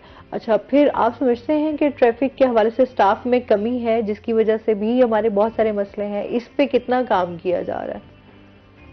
जो स्ट्रेंथ थी ना, जब हम 2007 में हमने ज्वाइन किया था इधर मुल्तान में, तो उस वक्त हमारी स्ट्रेंथ थी 648। सही। उसके बाद पॉलिसीज जैसे चेंज होती हैं, मतलब इन्होंने जिलों में भेजना शुरू कर दिया, तो अभी हमारे पास स्ट्रेंथ कोई 473 के राउंड अबाउट है। अच्छा, मतलब वो जो 2007 में थी उससे कम हो गई है। सही, ठीक है। दो बाद में जो हमारे हैं LTAs भर्ती हुई हैं, TAs भर्ती हुए हैं, ट्रैफिक असिस्टेंट जो भर्ती हुए हैं, उनकी स्ट्रेंथ एक दफा 80 हुए हैं, दूसरी दफा मेरे ख्याल में 86 के राउंड अबाउट हुए हैं। लेकिन यहाँ के लिहाज से अब आप देखें कि सेंटर्स में भी बंदे लगे हुए हैं, जो लाइसेंसिंग सेंटर्स हैं हमारे, वहाँ पे हमारे ऑफिसर्स लगे हुए हैं। उसके बाद ऑफिसेज में भी वर्क है, रोड पे भी काफी सारी जरूरत है इस टाइम। मतलब स्ट्रेंथ हमारी कम होती जा रही है, गाड़ियों की तादाद या आबादी जो है वो बढ़ती जा रही है। रोड भी कंजेस्टेड है। मैं कहता हूँ कि एक बंदा जो 8 घंटे रोड पे खड़ा होता है ना, वो उसको इतना टाइम नहीं मिलता। वो जो आप कह रही हैं ना कि वो उनकी पीठ थी और वो बैठे थे, वो सिर्फ चंद मिनट का सुकून करते हैं। आप किस साइड से, बोसन रोड की बात कर रही थी? नहीं, मैं इधर से कैंट वाली से, गार्डन टाउन वाली साइड से। अब सुबह देखें जजेस साहबान ने आना होता है। इसके अलावा मतलब जजेस साहबान के हमें बर वक्त वहां पहुंचना पड़ता है। उनकी मूवमेंट होती है, सारे जजेस साहबान वहां से बोसन रोड से कैंट जाते हैं हाई कोर्ट में, ठीक है। उसके अलावा VVIPs ड्यूटी हैं, उन पे भी ड्यूटी लगती है। इसके अलावा कोई ऐसे, जैसे अब क्रिसमस आ गया, न्यू ईयर नाइट आ गई, तो अच्छा, कमी नफरी बहुत ज्यादा मेरे ख्याल में जिम्मेदारियां भी बढ़ जाती हैं कि इन दिनों में ये इवेंट्स ऐसे होते हैं जिसमें रश बहुत ज्यादा होता है। बिल्कुल। तो उसमें आपने तमाम चीजों को जो है उसके हवाले से भी तैयारियां चल रही हैं, आपकी प्लानिंग चल रही है? अभी न्यू ईयर नाइट के हवाले से, और अभी जो मौजूदा CTO साहब हैं रौनईम शाह साहब, वो बड़ा पेन लेते हैं इस चीज का। खुद अभी कोई हमारी कैंपेन चल रही हो तो वो खुद उसका हिस्सा बनते हैं। उसके बाद वो रात हमारी जब 11 बजे ड्यूटी खत्म होती है तो वो तमाम डायरियां वो खुद चेक करते हैं कि आज मुझे बताएं अंडर एज के खिलाफ आपने क्या कार्रवाई की, हेलमेट के खिलाफ क्या कार्रवाई की। उसके बाद हमारे ग्रुप्स बने हुए हैं। अच्छा, हेलमेट पहनने वालों के खिलाफ भी बढ़ा हुआ ना, जुर्माना बढ़ा दिया। हेलमेट वालों के खिलाफ जुर्माना बढ़ा दिया था, मतलब 2000 किया है। लेकिन मैं आपको बताऊं कि अभी तक काबू नहीं पा सके हम। नहीं पा सके। अच्छा। कोशिश हम पूरी कर रहे हैं, मतलब 80% तक हो गया है। लेकिन 20% ऐसे लोग हैं कोई जो 2000 फाइन पे करके उसके बाद फिर नहीं पहनते। अच्छा, नहीं पहनते। अजीब सी आगे से वो मतलब आर्ग्यूमेंट देते हैं, जनाब मेरा सांस बंद होता है, मुझे ये होता है। मैं जब रोड पे होता हूँ ना, मैं कहता हूँ सिर्फ मुझे डॉक्टर का लिखा हुआ दिखा दे कि आपका सांस बंद होता है ये पहनने से। नहीं जी, वो डॉक्टर ने कहा था, बस आपने पहनना नहीं है। अच्छा, हालांकि इसमें सेफ्टी है। तो एक कॉलर मुझे याद आ गया, हसन हमारे साथ था अहमद, तो उसने कहा जी हेलमेट में, हमने हेलमेट पे बात कर रहे, तो उसने मुझे कहा जी हेलमेट से मुझे गर्मी लगती है, मैं क्या करूं हेलमेट है। इतना हंसी आई कि काम से कर, सिर्फ गर्मी लगने की वजह से ना कहते हैं हेलमेट नहीं पहनना। मतलब फाइन करना नहीं है ना, उस बंदे को तकलीफ करना ना जिद करना, इस्लाह जरूरी है, ठीक है। तो एक दिन वो रौनईम शाह साहब हमारे CTO हैं, वो कह रहे थे यार लाजमी जिस बंदे को आपने छोड़ना हो ना, मतलब वो नहीं चालान करवाना चाह रहा। कुछ बंदे ऐसे होते हैं, तो पीछे जो हमारी माँ बहन बेटी या भाभी बैठी होती है ना, जब आपने उसको छोड़ना है तो सिर्फ ये कह देना है कि मैं आज आपको अपनी बहन की वजह से छोड़ रहा हूँ, तो वो आप बेहतर जानती है, वो कहता है वो उसके लिए साल भर के लिए काफी है, वो घर जाके उसे रोज कहेगी कि मेरी वजह से आपका चलान अच्छा, ये भी चले, एक वो कहते हैं ना एडवांटेज ही है। अच्छा, खवातीन के लिए। अच्छा, ये लेकिन यहाँ पे अभी भी वही कहते हैं ना कि चीजों को, रूल्स को फॉलो करना और उनको पे इम्प्लीमेंट करवाना, स्पेशली शहरियों से, वो बड़ा मुश्किल है। बहुत मुश्किल है। मैं मतलब जब फील्ड में होती है ड्यूटी, तो मैं किसी को अगर हेलमेट के लिए रोकता हूँ ना, तो मैं उसे कहता हूँ यार मेरी आपसे कोई दुश्मनी, मेरी आपसे कोई मतलब पहले जातियात कुछ भी नहीं है ना, तो सिर्फ आपके लिए खड़े हैं, we are here for you. अच्छा, शहरी भी तंग करते हैं। मैं वापसी पे जाते हुए 2 बाइक सवार में ना, और आपके ही स्टाफ जो है वो वहां पे खड़े हुए, और वो पकड़ने लगे, उन्होंने बाइक तेज चला दी, और पहले उन्होंने रोका, रुके नहीं दोनों लड़के, और उसके बाद वो बेचारे पीछे भागे हैं। तो इतने हरा के लोग भी परेशान करते हैं। मतलब ये खाली हम ये नहीं कहते इदारों के ऊपर हम एक्शन लें और उन्हें बुरा भला कहें, कुछ हमारे अपने लोगों के भी माशाल्लाह अमाल ऐसे हैं। के साथ जो इंटरेक्शंस हमारे होते हैं, आपको बता नहीं सकते। कभी कभी तो इस हद तक मतलब वो ऐसी अनहोनी बातें कर रहे हैं कि हम खुद परेशान हुए खड़े होते हैं। तरह तरह के लोग फिर आपको मिलेंगे तो सही भी। बिल्कुल ऐसे। और मतलब वो जो आप भगाने वाली बात कर रहे हैं, वो ये टीनेजर या इस तरह के जो यंग होते हैं, वो इसी तरह करते हैं। मतलब अब देखना है वो आते आते जी इधर से निकालना है, वो गए, और अभी हमें पैदल कहाँ से पकड़ेंगे, बाइक भगा लो। सर बहुत शुक्रिया आपका, आप हमारे साथ रहे, और इसके साथ अहमद आपका भी शुक्रिया। नाज़रीन, अभी हमने ब्रेक पे जाना है, हमारे साथ रहिएगा। जब हम ब्रेक से वापस आएंगे तो हमारे साथ कुछ और गेस्ट मौजूद होंगे।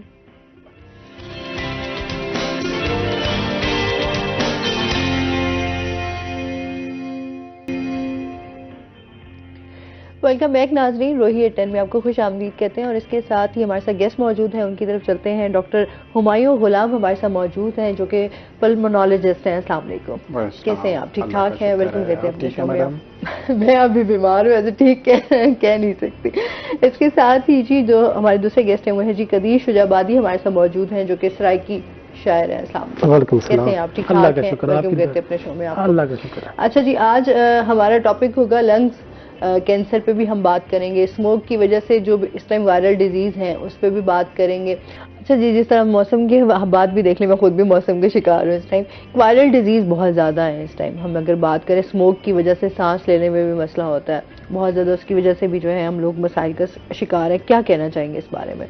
फिर हम लंग्स कैंसर की तरफ। इसमें तो कोई शक शुबा नहीं है कि हम जिस दौर में और जिस माहौल में रह रहे हैं, ये सेहत के लिए और ख़ास तौर पे फेफड़ों की सेहत के लिए जो है बहुत ख़तरनाक टाइम भी है और दौर भी है। और मेरे ख्याल में इसके जो रिस्पॉन्सिबल हैं वो भी हम खुद हैं। बिकॉज़ इस मौसम के अंदर जब हम अपनी फसलों की बाकियात को आग लगाते हैं, शापरों को आग लगाते हैं, हम मैसिव लेवल पे जो है, जो हमारा सब्ज़ा है, दरख्त है, इसको काटते हैं और फिर अल्टीमेटली उसको जलाते भी हैं, तो उससे जो फ़िज़ा के अंदर हमारे पार्टिकुलेट मैटर्स की अमाउंट है वो ज़्यादा हो जाती है। तो इससे हमारा जो एयर क्वालिटी इंडेक्स है वो वर्स होता है। और मैं समझता हूँ फेफड़े हमारे वो वहद आर्गन हैं जो सबसे ज़्यादा एक्सटर्नल इन्वायरमेंट से एक्सपोज हैं। बिकॉज एक जो नॉर्मल पर्सन है वो 1 मिनट में 16 से 18 दफ़ा जो है वो सांस लेता है, तो इन पार्टिकुलेट मैटर्स को डेफिनेटली वो अपने सांस में अंदर लेके जाता है। तो ये हमारे जो रेस्पिरेटरी सिस्टम है, जिसे हम निज़ाम तनफ़ुस भी कहते हैं, उसको इरिटेट करता है, जिससे फिर जो सांस की अलामात हैं, जिसमें हमारे नाक से लेके और फेफड़े के एंड तक के प्रॉब्लम्स हैं, वो सारे अराइज होते हैं। उसमें नज़ला ज़ुकाम है, गले का ख़राब होना है, छाती में जो है वो जलन का होना है और कफ का होना है। इससे जो हमारा इम्यून सिस्टम है वो भी समहाउ इफेक्ट होता है, जिससे फिर हमें वायरल और बैक्टीरियल जो इन्फेक्शंस हैं उनके चांसेस बढ़ जाते हैं। अच्छा, इसके साथ साथ आप क्या समझते हैं कि किस तरह एहतियात की जा सकती है और क्या करना चाहिए इस मौसम में स्पेशली? इसमें 2 तरह की एहतियात हो सकती हैं, एक पर्सनल लेवल पे और एक एज अ कम्युनिटी लेवल पे। कम्युनिटी लेवल पे तो ये है कि हमें ज़ाहिर है ये जो हमारा एनवायरनमेंट की प्रोटेक्शन है वो एक दिन में नहीं होती और एक दिन में एनवायरनमेंट ख़राब भी नहीं होता। तो ये सालों की गेम है। इसमें हमें ट्री इम्प्लांटेशन करनी चाहिए, हमने अपने वेस्ट मटेरियल को कैसे डिस्पोज ऑफ करना है, उसके मेथड्स हैं। चीज़ों को बर्न नहीं करना चाहिए, रादर बरी करना चाहिए। फसल की बाकियात को भी इस तरह है। इससे दो फायदे होंगे। एक तो हमारी जो एयर क्वालिटी इंडेक्स है वो बेहतर होगा, पार्टिकुलेट मैटर्स की अमाउंट उसमें कम होगी। दूसरा ये है कि हमारी ज़मीन भी फर्टाइल होगी। मतलब आपने देखा होगा, हमारी कॉमन ऑब्जर्वेशन है, आप हाईवेज मोटरवेज पे निकल जाएं तो हर जगह खेतों में आग लगी आपको नज़र आती है। गले मोहल्ले में चले जाएं तो शापर और इस तरह की चीज़ों को इकट्ठा करके लोग जो है वो जला देते हैं। हाँ। और देहातों में हमारे जो किसान भाई हैं या बाकी जो लोग हैं वो थापियाँ और इस तरह की चीज़ें जलाते हैं जिससे ज़ाहिर धुआं निकलता है। ये जो मतलब एज अ कम्युनिटी लेवल हमें इन चीज़ों को अवॉइड करना चाहिए, डिस्करेज करना चाहिए। और एज एन इंडिविजुअल ये है कि जब हमारे पास इस तरह का मौसम या एनवायरनमेंट आ ही गया है तो उसमें कुछ मेजर्स लेके हम इससे बच सकते हैं या कम से कम इसके इफ़ेक्ट्स को कम कर सकते हैं। उसमें टॉप मोस्ट जो चीज़ है, आप अपना एनवायरनमेंट से या एक्सटर्नल जो है उससे एक्सपोजर कम रखें। ज़्यादा से ज़्यादा आप अपने घर में रहें, ऑफिस में रहें, गाड़ी के शीशे बंद रखें, पानी की जो अमाउंट है उसको ज़्यादा लें। इस तरह की साइन सिम्टम्स आ रही हैं तो उसमें एज अर्ली एज पॉसिबल जो है आप उसकी कोई ट्रीटमेंट जो भी हो सकता है वो लें, अपने नियर बाई मुआलिज को या जो सरकारी अस्पताल है उसमें दिखाएं। इसमें मैं एक अहम चीज़ जो है वो शेयर ज़रूर करना चाहूँगा कि लोग इसमें उसका इस्तेमाल करते हैं, भाप जो है ना वो लेते हैं, स्टीम इनहेलेशन जिसको हम बोलते हैं। स्टीम इनहेलेशन हमारे लंग्स के लिए इंतहाई ख़तरनाक है। अच्छा, बिकॉज ऑफ 2-3 रीजंस। एक तो ये है कि ये चूंकि इसका जो टेम्परेचर है वो हमारे नॉर्मल टेम्परेचर से ज़्यादा होता है तो हमारे फेफड़ों में ये टेम्परेचर की वजह से एक इंजरी करता है जिसे हम थर्मल इंजरी कहते हैं। सेकंड ये है कि जहाँ पे स्टीम बन रही होती है वहाँ पे इन्वायरमेंट और ज़्यादा ह्यूमिड हो जाता है तो ह्यूमिड इन्वायरमेंट में सांस लेना जो है वो प्रॉब्लमेटिक है। सही, मतलब भाप नहीं लेनी चाहिए जी। अच्छा, जिस तरह अभी होता है कि अपने उसमें हम लोग को तो ये होता है कि अगर फौरन कुछ हो गया, गला खराब हो गया, सांस नहीं लिया जा रहा तो आपने फौरन जो है वो स्टीम लेनी चाहिए। तो ये डॉक्टर्स खुद भी तो हिदायत जारी कर रहे होते हैं।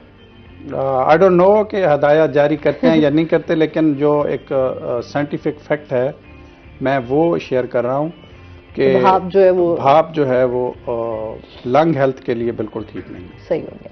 मजीद भी आपसे जानते हैं, इसके साथ कदीर साहब से जानते हैं, एक तो आपका अदब के साथ ताल्लुक है, कितना अरसा हो गया शायरी करते हुए, कब से कर रहे हैं? थोड़ा सा अपनी जर्नी के हवाले से। मैं तकरीबन सबसे पहले तो आप रोही का शुक्रिया अदा करता हूँ, आप लोगों की टीम का शुक्रिया अदा करता हूँ। मैं 2005 से इस अदब के हवाले में आया था, तकरीबन शायरी कर रहा हूँ 2005 से। तो मेरी जो पहला किताब था सिख दे सांगे 2006 में आया था। तो साने पिशावर पे मैंने पहली किताब लिखी थी, पाकिस्तान का पहला शहर हो, आज तक किसने किताब लिखी, चाहत के फूल। तो तीसरी मेरी जो किताब जो था वो था ज़ैनब की पुकार, जो साने लाहौर में हुआ था। तो इसके अलावा यानी कि जो एज ए एक्टर मैंने मुख्तलिफ चैनल पर काम भी किया है। तो अगर शायरी की बात की जाए तो मेरे इंशाल्लाह चौथा मजमूआ कलाम इंशाल्लाह 2024 में आएगा, सराकी धां।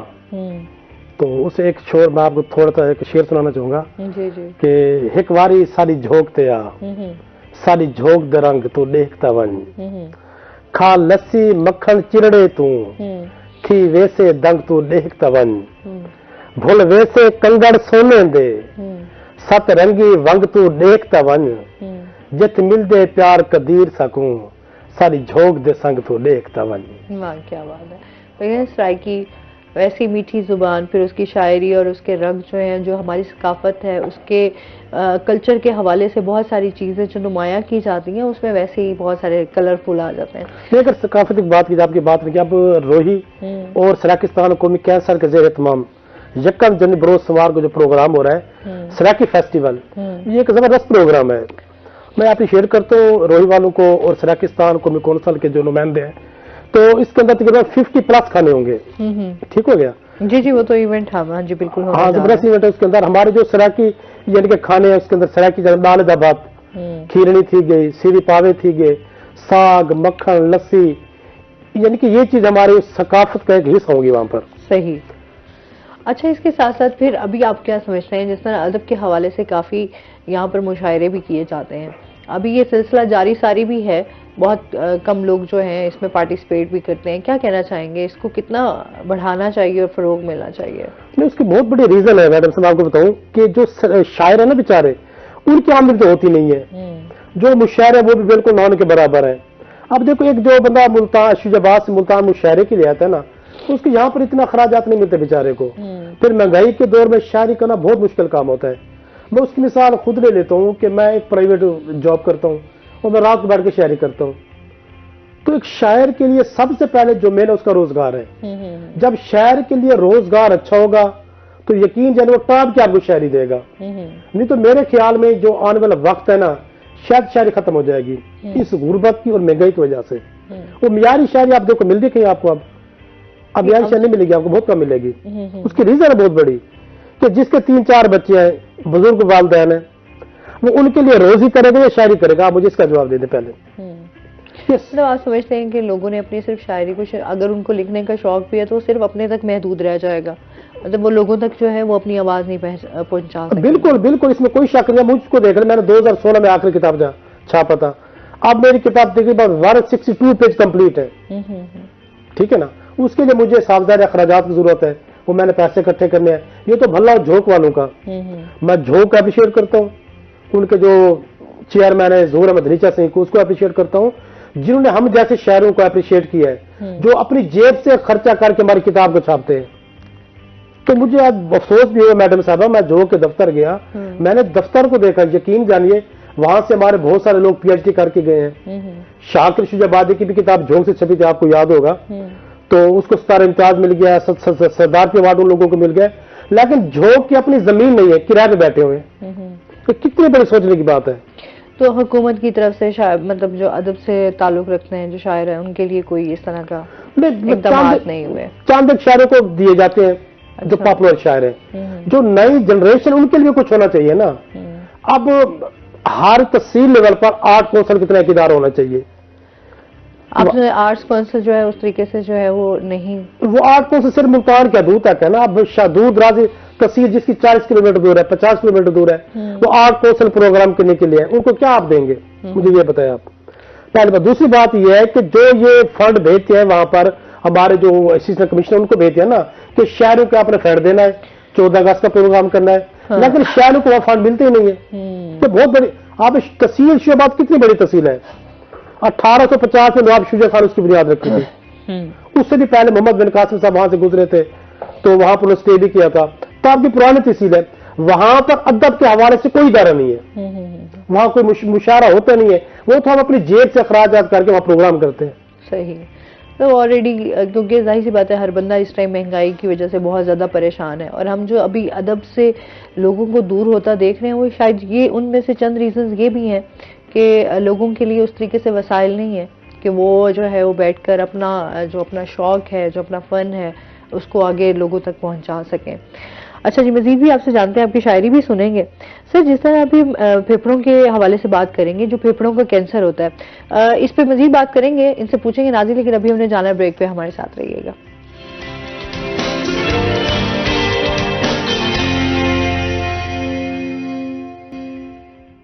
वेलकम बैक नाज़रीन। हम बात कर रहे थे लंग्स कैंसर के हवाले से। अच्छा, फेफड़ों के हवाले से सबसे पहले तो जो है हम बात कर लेते हैं ना, बहुत सारे लोग जो हैं वो हम इन चीज़ों को भी बड़ा नज़रअंदाज कर देते हैं कि फेफड़ों का ख्याल भी किस तरीके से रखना है, क्या कहेंगे इस बारे में?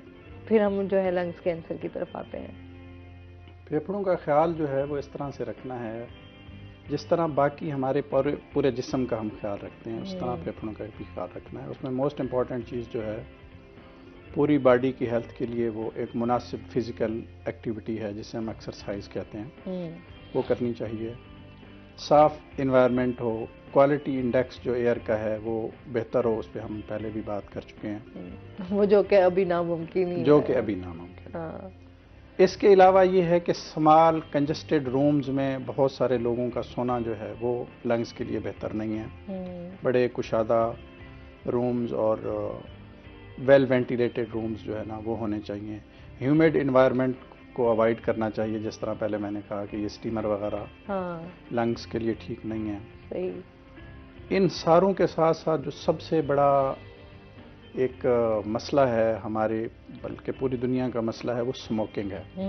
स्मोकिंग जो है ये लंग्स को बैडली इफेक्ट करता है और लंग की जो काम करने की सलाहियत है या जो गैस एक्सचेंज का उसका काम है उसमें वो उतना इफ़ेक्टिव नहीं रहता स्मोकिंग की वजह से, और ज़ाहिर है उससे सांस की प्रॉब्लम होती है। इसके अलावा कुछ ऑक्यूपेशनल लंग डिजीज़ेज होती हैं, लाइक आप स्टोन क्रशर हैं तो वहाँ पे आपने कैसे काम करना है। अगर वहाँ आप प्रोटेक्टिव मेजर्स नहीं लेंगे तो डेफिनेटली आपके लंग्स जो है वो ख़राब होंगे। या कोयले की कान में आप काम करते हैं, काटन के जो है आप हैंडलर हैं, या कोई मेटल्स का आप वर्क करते हैं, लाइक लोहा आप मुसलसल काट रहे हैं, सोने के साथ आप मुसलसल डील कर रहे हैं, यानी उसकी ढलाई और उसमें आप अगर इन्वॉल्व हैं तो उससे का मतलब है आपने एक प्रोटेक्टिव प्रॉपर मेजर्स लेनी है ताकि आपके लंग लंबे टाइम के लिए हेल्दी और फंक्शनल रह सके। अच्छा, सांस की बीमारी भी जो होती है उसकी क्या रीजंस होती हैं? जिस तरह बाकी हमारा जिस्म का कोई भी हिस्सा बीमार हो सकता है, इस तरह फेफड़ों की भी बीमारियां जो है वो होती हैं। जिस तरह मैंने अर्ज़ किया कि लंग्स जो है वो मोस्ट कॉमनली जो है एक्सपोज्ड हैं विद इन्वायरमेंट। और सिमिलरली अगर हम हमारे अपनी बॉडी की फिजियोलॉजी को देखें तो जिस्म के पूरे हिस्से से जो है खून घुमा के वो लंग्स में आता है। तो इसका मतलब ये है कि अगर हमारे एक्सटर्नल इन्वायरमेंट में माहौल में कोई प्रॉब्लम होगा तो भी हमारे लंग बहुत सारा इफ़ेक्ट होंगे, और हमारे अगर इंटरनल जो इन्वायरमेंट है, आप किसी भी जो है जिस्म के हिस्से को देख लें, उसमें अगर कोई प्रॉब्लम होगा, ज़ाहिर है ब्लड वहाँ से सर्कुलेट करके आपके लंग्स में आ रहा है तो उससे भी जो है प्रॉब्लम मतलब लंग का राइज होगा। अच्छा, लंग्स कैंसर की क्या रीज़न सिर्फ स्मोकिंग ही है, आप ये समझते हैं? देखें, पहली बात तो ये है कि लंग कैंसर पूरी दुनिया में मोस्ट कॉमन कैंसर है और सबसे ज़्यादा कैंसर से जो डेथ्स होती हैं वो लंग कैंसर से होती हैं। और मेजर जो कंट्रीब्यूटर है इसमें वो स्मोकिंग है। इसके अलावा और भी फैक्टर्स हैं, जैसे हमारा ये एनवायरनमेंट है, ये फैक्टर है। इस तरह आपका ऑक्यूपेशन क्या है, ये एक फैक्टर है। मतलब कुछ ऑक्यूपेशन ऐसे हैं जिसमें एक एस्बेस्टोस नामी मेटल जो है वो इन्वॉल्व होती है। अगर आपका उससे ज़्यादा एक्सपोजर है तो उसमें आपको लंग कैंसर होने के चांस हैं। इसके अलावा कुछ इन्फेक्शंस ऐसी हैं जो आपके फेफड़े में इस तरह की तब्दीलियां लेके आती हैं जिससे आप प्रोन होते हैं टू लंग कैंसर। तो लेकिन इन शॉर्ट अगर मैं बात करूं तो most common cause of lung cancer in the world is smoking की वजह से। अच्छा, इसमें मजीद भी आपसे जानेंगे इसकी वजूहात भी और इसके साथ जो है एहतियात और इलाज इसका किस तरह से मुमकिन है। एक तो आपकी शायरी के हवाले से सुन लेते हैं ना कि इस टाइम आप हमें क्या सुना रहे हैं। आपको वैसे सराइकी से दिलचस्पी है? डॉक्टर्स जो है वो बड़े वो कहते हैं ना अपने काम में इतने मसरूफ होते हैं कि शायद उनको म्यूजिक और इन शायरी से जो है वो कोई दिलचस्पी नहीं होती। मैडम, मुझे तो शायरी से बहुत लगाव है क्योंकि प्राइमरीली मैं सराइकी हूँ। अच्छा, तो सराइकी शायरी बहुत अच्छी लगती है। चलें जी, कुछ सुनते हैं। जी, सबसे पहले मैं आपको हम सुनाऊंगा, उसके बाद जो आपका फेस्टिवल उस पर सुनाऊंगा थोड़ा सा कि तेरे दर तू कर कर सदा बेठा मंगदा, तू सब जानदा है मैं क्या बेठा मंगदा, तू मालिक ते खालिक रहीम करीम मैं रहमत दी प्यारी घटा बेठा मंगदा, तो जमाने ते जेड़े गुनाह भी मैं कीते मैं माफी दी कर इल्तिजा बेठा मंगदा, मुहम्मद ते उंदे जिथा यार वसदन मदीने दी सोनी हवा बेठा मंगदा, मक्का मदीना दुहाए सोने शारन दुहाए दी मैं बाबे सबा बेठा मंगदा, कदीर है तू मेरा मैं अब्दुल कदीर है ते शाफी दे कोलों शफा बेठा मंगदा। क्या बात है। तो दूजा तुहाडा सराकी फेस्टिवल है जेड़ा खावन पीवन दा कि सारी झोंक ते ढोला आवी सद आके मान वधावी ते को कांधा देंदे पे हैं तू सराकी खाने खावी, ता लूणक मुंगरे चिलड़े ते को यार खवेसूं, लूणक मुंगरे चिलड़े ते को यार खवेसूं, नीले रंग दी अजरक ते को यार पवेसूं, तू वादा यार निभावी सर आके मान वधावी ते को कांधा देंदे पे है तू तू सरैकी खाने खावी ता सोने सोने शायर ते गुल्लूकार भी आसन गजरा डोढ़े माइये सोने गावण गासन तू रल के गावण गावी सद आके मान वधावी ते को कांठा देंदे पे हैं तू सरैकी खावण खावी। आखिरी मक्ता काबिल गौर के रोहिते थल दे खाने यार कदीर पकेसू रोहिते थल ते खाने यार कदीर पकेसू लस्सी मक्खन हलवे तेकू यार खवेसू चारे सुबह यार सदावी आके साडा मान वधावी तेकू कांडा देंदे पे हैं साडे सरैकी खावण खावी। वाह क्या बात है, आपको कांडा हो गया वैसे? कांडा शब्द साझा। हाँ जी। मैडम साहब जिंदगी ते दू शाम होंदियां, एक शाम होती है जेड़े इंसान घरों निकलते ते शाम घर वेंदे पहली शाम, दूजी शाम होती है जेड़े इंसान घरों निकलते वापस क्या नहीं आंदा। उदो एक शेर निकल जे अर्ज है कि जेड़ी शाम को शाम तू आधा है गई शाम मुकवत क्या थी सी जेड़ी जान जहान दे कम नहीं आई गई खाक च लुक क्या थी सी तेरी बूटी आस उम्मीदें दी गई अमलक सुख वत क्या थी सी अजा नब्ज कदीर पे चल दी है जदा वेसी रुक वत क्या थी सी। वाह क्या बात, बहुत खूब। ए जिंदगी दी शाम ते एक दोस्त दे शहर च वेंदे ते को कहदे कि मेरे यार को एक पैगाम लेनी चा कि बहु औखे साहिन जिंदगी दे मेरे यार को यार दसावी चा बहु औखे साहिन जिंदगी दे मेरे यार को यार दसावी चा जिवें गुजरी है मेरे नाल सजन उको हर एक हार सुनावी चा ते नहीं भी वन सकदा मजबूर जो हाँ मेरा झेड़ा यार मुकावी चा आखी बचन कदीर दा मुश्किल है मेरा गलतियां माफ करावी चा। वाह क्या बात। अच्छा, शायरी को हम हमेशा बात करते हैं कि आप तो या तो मोहब्बत में बहुत ज़्यादा इन्वॉल्व होते हैं या फिर आप टूटे हुए हों तब आप शायरी की तरफ आते हैं। आप वैसे किस तरह शायरी की तरफ आए? नहीं, मैं अगर आपको शायरी की बात करूं, हकीकत बात ये, आपकी बात बिल्कुल ठीक है, 100% लोग ऐसे बनते हैं, लेकिन मैंने मुआशरे को देखकर शायरी की है। मुआशरे में आप जब जाओगे ना, आपको फकीर वहीं मिलेगा, हीर वहीं मिलेगी, राजा वहीं मिलेगा, आशिक भी वहीं मिलेगा और मुनाफिक भी वहीं मिलेगा आपको। सही बात, ठीक है। तो मैं अब हमारे शुजाबाद में एक मुल्तानी दरवाजा है, तो मैं जब वहां से गुजरा तो मुझे एक बुजुर्ग मिला, उससे मैंने पूछा चाचा रोजी मिले क्या नहीं मिली, तू मेरे को अपने दुख सुनवाए, हूँ दुख को मैं अपनी शहर के अंदाज गिन के आया। तुझा गाल की ना कि शहर कितों बनते, उनका अडवाले के रोजी मिलती नहीं, मैं घर ही आंदा धी खीसा आन फरोले कद शापर मेरी जेब विचों कद होले होले खोले रज रज के प्यार कदीर करे पई थीवे ओले घोले जदा कुछ ना निकले खीसे तू वक्त डुसक डुसक ते बोले। धी बेटी जिसको आप लोग कहते हो। जी जी बिल्कुल। फिर आगे वालिद क्या कहता है, ए मंजर देख निमानी दा मेरा जिगर गिया फटे, ए मंजर देख निमानी दा मेरा जिगर गिया फटे ही गुरबातान रवाया है गईए चेता चाटे वदा जींदा हाँ मोई लाश वांगू हुण अमलक चेता चाटे या यार कदीर तू क्या पूछते है गरीब दा ओ का जाटे। वाह, जाहिर सी बात है कि ये तो मुआशरे की अक्कासी करते हैं ना शायर, बेसिकली तो अपने लफ्जों के जरिए, एहसास के जरिए।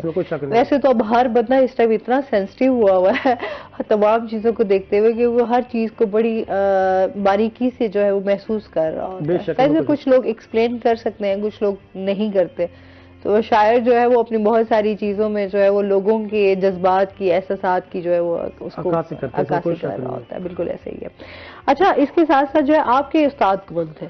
मेरे उस्ताद फखर पाकिस्तान इज्जत माब सही शाकिर शिजाबादी साहब मेरे उस्ताद मोहतरम है। तो जो मेरी किताब है माशाल्लाह उसकी वो इस्लाह कर रहे हैं इंशाल्लाह। धा जिसको कहते हैं कि उसका जो टाइटल शेर है कि हर दिन दे दा हर शाम दे दा घर मुफलिस रोज मताम दे दा मैं चौक चुराए दे विच खड़ के इंसान थिंदे नीलाम दे दा। तो शाकिर साहब मेरे उस्ताद माशाल्लाह अल्हम्दुलिल्लाह। अरे माशाल्लाह, उनकी तो शायरी वैसे ही बहुत ज्यादा हम यूँ समझते हैं कि हर जगह मकबूल है, इसमें कोई शक नहीं है। हाँ बिल्कुल। अब उनकी तबीयत ठीक है? अल्लाह का शुक्र है, माशाल्लाह। आज मुलाकात थी लेकिन आज आपसे मुलाकात हो गई। अच्छा, तो फिर मैं उस्ताद से यही कहूँगा कि आपकी हमारी कल मुलाकात होगी।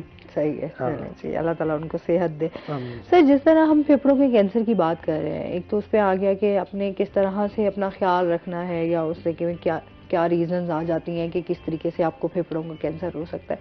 आप क्या समझते हैं उसकी तशखीस कैसे की जा सकती है? फेफड़ों का अगर कैंसर हो तो उसको डायग्नोज किस तरह किया जा सकता है? डेफिनेटली जब एक मरीज जिसको फेफड़े का कैंसर होता है उसमें कुछ अलामात होती हैं, वो डॉक्टर को विजिट करता है, इन्वेस्टिगेशन होती हैं तो उस पर पता चलता है। मैं मिसाल देता हूँ कि एक पेशेंट है जो लाइफ लॉन्ग स्मोकर है, 60-70 ईयर उसकी एज है और वो खांसी और चेस्ट पेन के साथ आया है। तो उसका जो इनिशियल हम वर्कअप कराते हैं, जो कि मतलब उसका ये जो अलामात हैं खांसी और चेस्ट का पेन, ये 15-20 दिनों से या महीने से सेटल नहीं हो रहा, तो उसका एक्सरे वगैरह करवाते हैं तो उसमें कोई ना कोई हमें क्लू मिल जाता है। सही। या उसको बलगम से खून आ रहा होगा, वज़न कम हो रहा होगा। अच्छा, कुछ फिज़िकल साइन जो है वो बॉडी पे अपीयरेंस उनकी आना शुरू हो जाती है, लाइक जो इंसान का नेल का टेक्सचर है वो चेंज होना शुरू हो जाता है। तो इस तरह की कुछ चीज़ें होती हैं जिससे ज़ाहिर है जो फिजिशियन है, जो डॉक्टर है, वो कैंसर की तरफ सोचता है, या जो एक वो लिस्ट बना रहा होता है कि इन अलामात की वजह ये चीज़ें हो सकती हैं, तो उसमें एक कैंसर आ जाता है। फिर उसको वो इन्वेस्टिगेट करता है, तो अगर खुदा ना खास्ता उस पेशेंट को कैंसर है तो उसकी जो डायग्नोसिस या चीज़ें वीज़ें उसके सामने आना शुरू हो जाती हैं। सही है। अच्छा, कुछ लोग तो जाहिर से जो स्मोकिंग नहीं करते, उनकी भी हम देखते हैं कि उनको भी लंग्स का कैंसर हो जाता है। स्पेशली हम देखें उनकी, जिस तरह भी चेस्ट पेन का आप कह रहे हैं, खांसी बहुत ज़्यादा, टीबी के स्पेशली हम देखते हैं कि इस टाइम हमारे यहाँ बहुत ज़्यादा टीबी के मरीज ज़्यादा हैं, तो उनको इस तरह जो है वो ज़्यादा फेस करना पड़ता है। इसके बारे में आपकी क्या राय है? टीबी और कैंसर जो है ये बिल्कुल दो मुख्तलिफ मतलब बीमारियां हैं, लेकिन इनकी अलामतें सेम है। जिस तरह मैंने अर्ज किया कि पेशेंट अगर इन चीज़ों के साथ आएगा तो डॉक्टर के जहन में होता है कि इसको ये प्रॉब्लम हो सकता है। मसलन जिस तरह आपने फरमाया कि मतलब इन अलामात के साथ अगर मरीज़ आए तो मैं एज अ डॉक्टर सोचूंगा कि इन्हें टीबी हो सकती है, कैंसर हो सकता है, सांस की कोई एलर्जी हो सकती है, नमूनिया खुदा ना खास्ता हो सकता है। तो फिर जब हम उसको इन्वेस्टिगेट करते हैं तो उसके टेस्ट वगैरह होते हैं। अच्छा, इस पे मजीद बात करते हैं। नाज़रीन, अभी हमने जाना ब्रेक पे, हमारे साथ रहिएगा।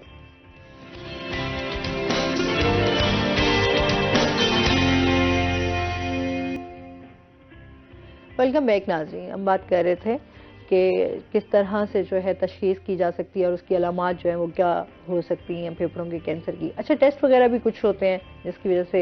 हाँ जी, बिल्कुल टेस्ट होते हैं। उसमें जो इनिशियल टेस्ट है वो छाती का एक्सरे है। ठीक है।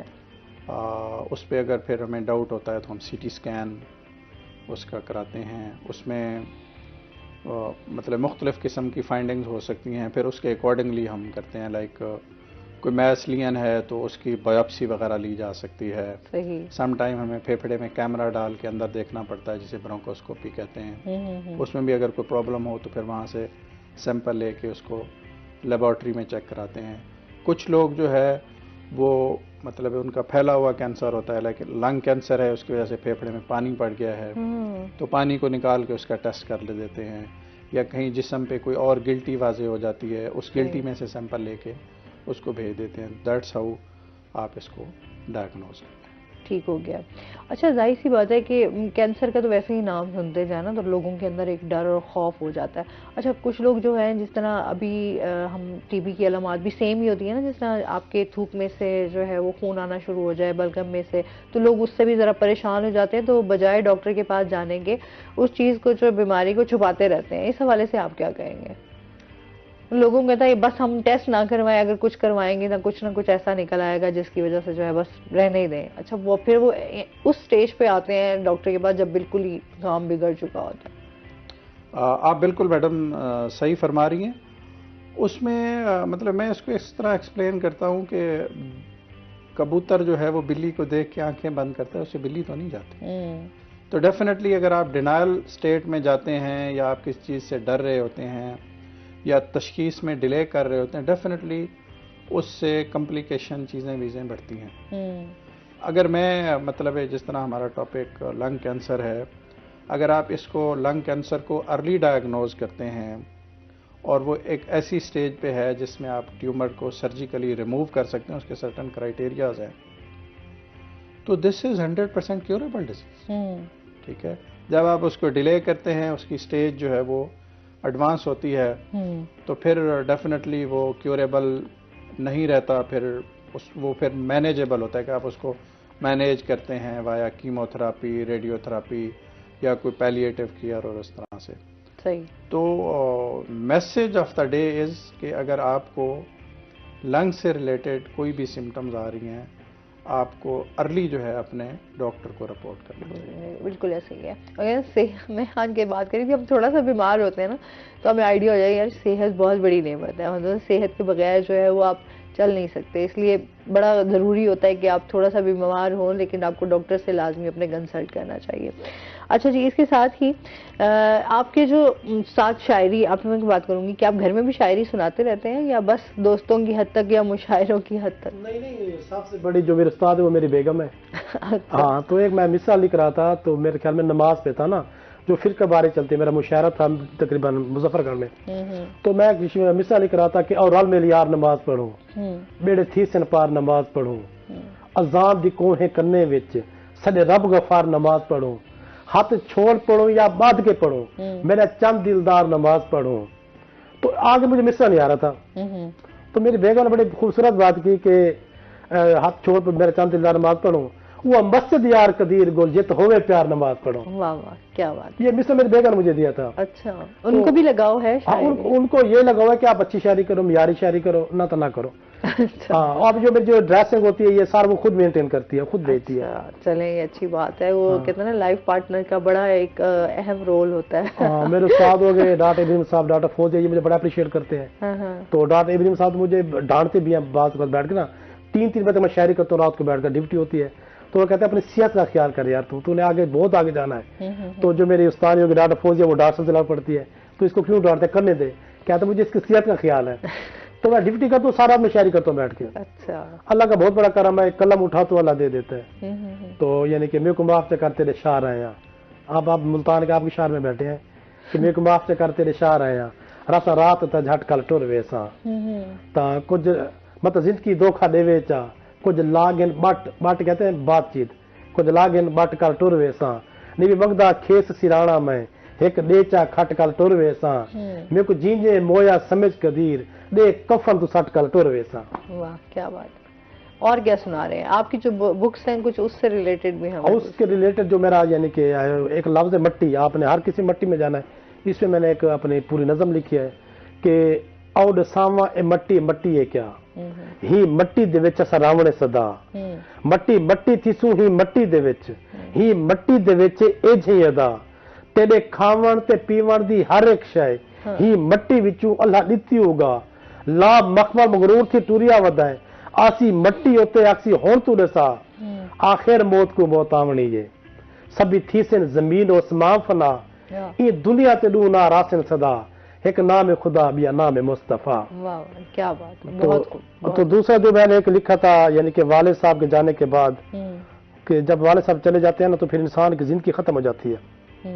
वैसे पेरेंट्स का ना, आप उसके कोई भी चला जाए, इसमें कोई वालिदैन वैद रिश्ता होता है, उसके बाद सारे घर का निजाम खत्म हो जाता है। मैं आपको ये कहना चाहता हूँ, मेरे कहने का मकसद ये है कि मैंने वालिद पे लिखा था, ईद थी कि मैं नवा सूट सिवावा मैं, कि मैं बाबा ईद मनावा मैं, अगे अंबा हाल वडेंदी है, चुम चेहरा गल चालेंदी है, किथों रोका घिन के आवा मैं, कि मैं बाबा ईद मनावा मैं, कि मैं नवा सूट सिवावा मैं, झट लाजा बाबा आवन तू, मैं को घुट के गकियां पावन तू, ते को सीने अपने लावा मैं, कि मैं बाबा ईद मनावा मैं, दी ईद दा तैं बिल खांदा है, एक लहजा चैन ना आंदा है, तेरी मूंछ किनू कुरलावा मैं, कि मैं बाबा ईद मनावा मैं, हर कहीं बाबा ईद है, मेरा अज भी दर्द शदीद है, कि को दर्द कदीर सुनावा मैं, कि मैं बाबा ईद मनावा मैं, कि मैं नवा सूट सिवावा मैं। ये है ना पेरेंट्स की हमेशा आपको कहीं ना कहीं कमी महसूस होती है, हमेशा तो होती है। हमेशा ही आपको उसके खिलाफ जो है ना वो कभी पूरा हो नहीं सकता। नहीं हो सकती इसमें तो मजीद भी इनसे इनकी शायरी भी सुनेंगे, डॉक्टर साहब से भी बातचीत होगी। नाज़रीन अभी हमने जाना है ब्रेक पे, हमारे साथ रहिएगा।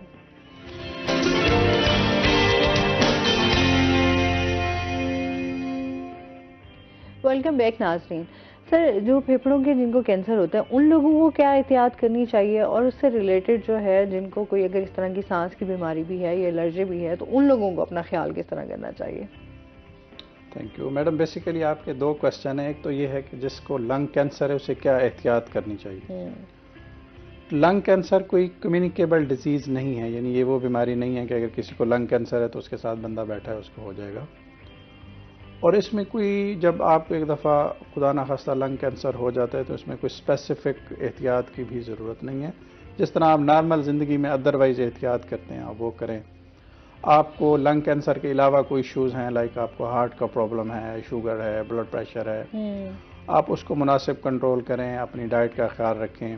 अच्छा, एक बीमारी नहीं ना होती, उससे भी हमारे यहाँ एक तो बीमारी का चले पता चल गया, उसके साथ फिर आपकी 2-3 बीमारियां और साथ ऐड हो जाती हैं, ब्लड प्रेशर, शुगर, तो ये चीज़ें तो जी आप सही कह रही हैं। असल में ये बीमारियां फ्राम द मतलब शुरू से चल रही होती हैं एक सर्टन टाइम से, लेकिन आपके नॉलेज में नहीं होता। जब आप वो एक बीमारी पता चलती है तो जब फिर एक वो बीमारी साथ- पता चलती है तो वर्कअप में कुछ और चीज़ें भी सामने आ जाती हैं।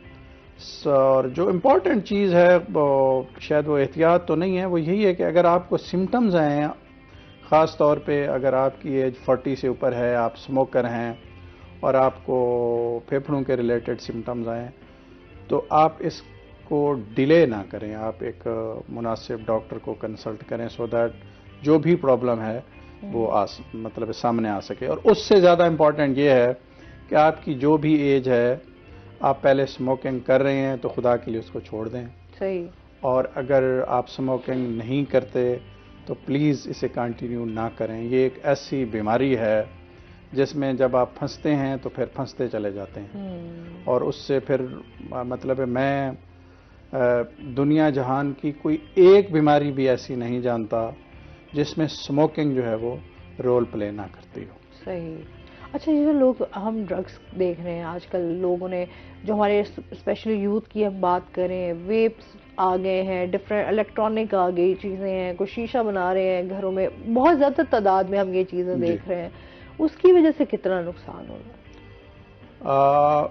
मैडम ये सारी बेसिकली स्मोकिंग की फॉर्म्स हैं।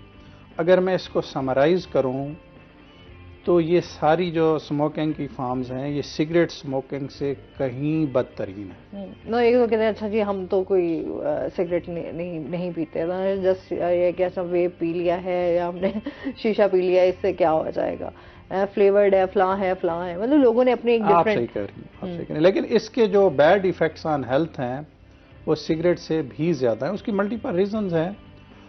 मसलन जब आप शीशा पीने बैठते हैं तो एक सिंगल सेटिंग में शायद आप 100 सिगरेट से भी ज़्यादा अमाउंट जितना धुआं और केमिकल्स और वो चीज़ें आप अपने लंग में लेके जाते हैं। ज़ाहिर सिगरेट तो एक है ना कि सर्टन आपने कश लगाए और उसके बाद वो ख़त्म हो गया है, फिर लोग आपको देख रहे होते हैं, फिर आपके अपने जहन में आ रहा होता है कि आपने सिंगल सेटिंग में 5-7 सिगरेट पी लिए।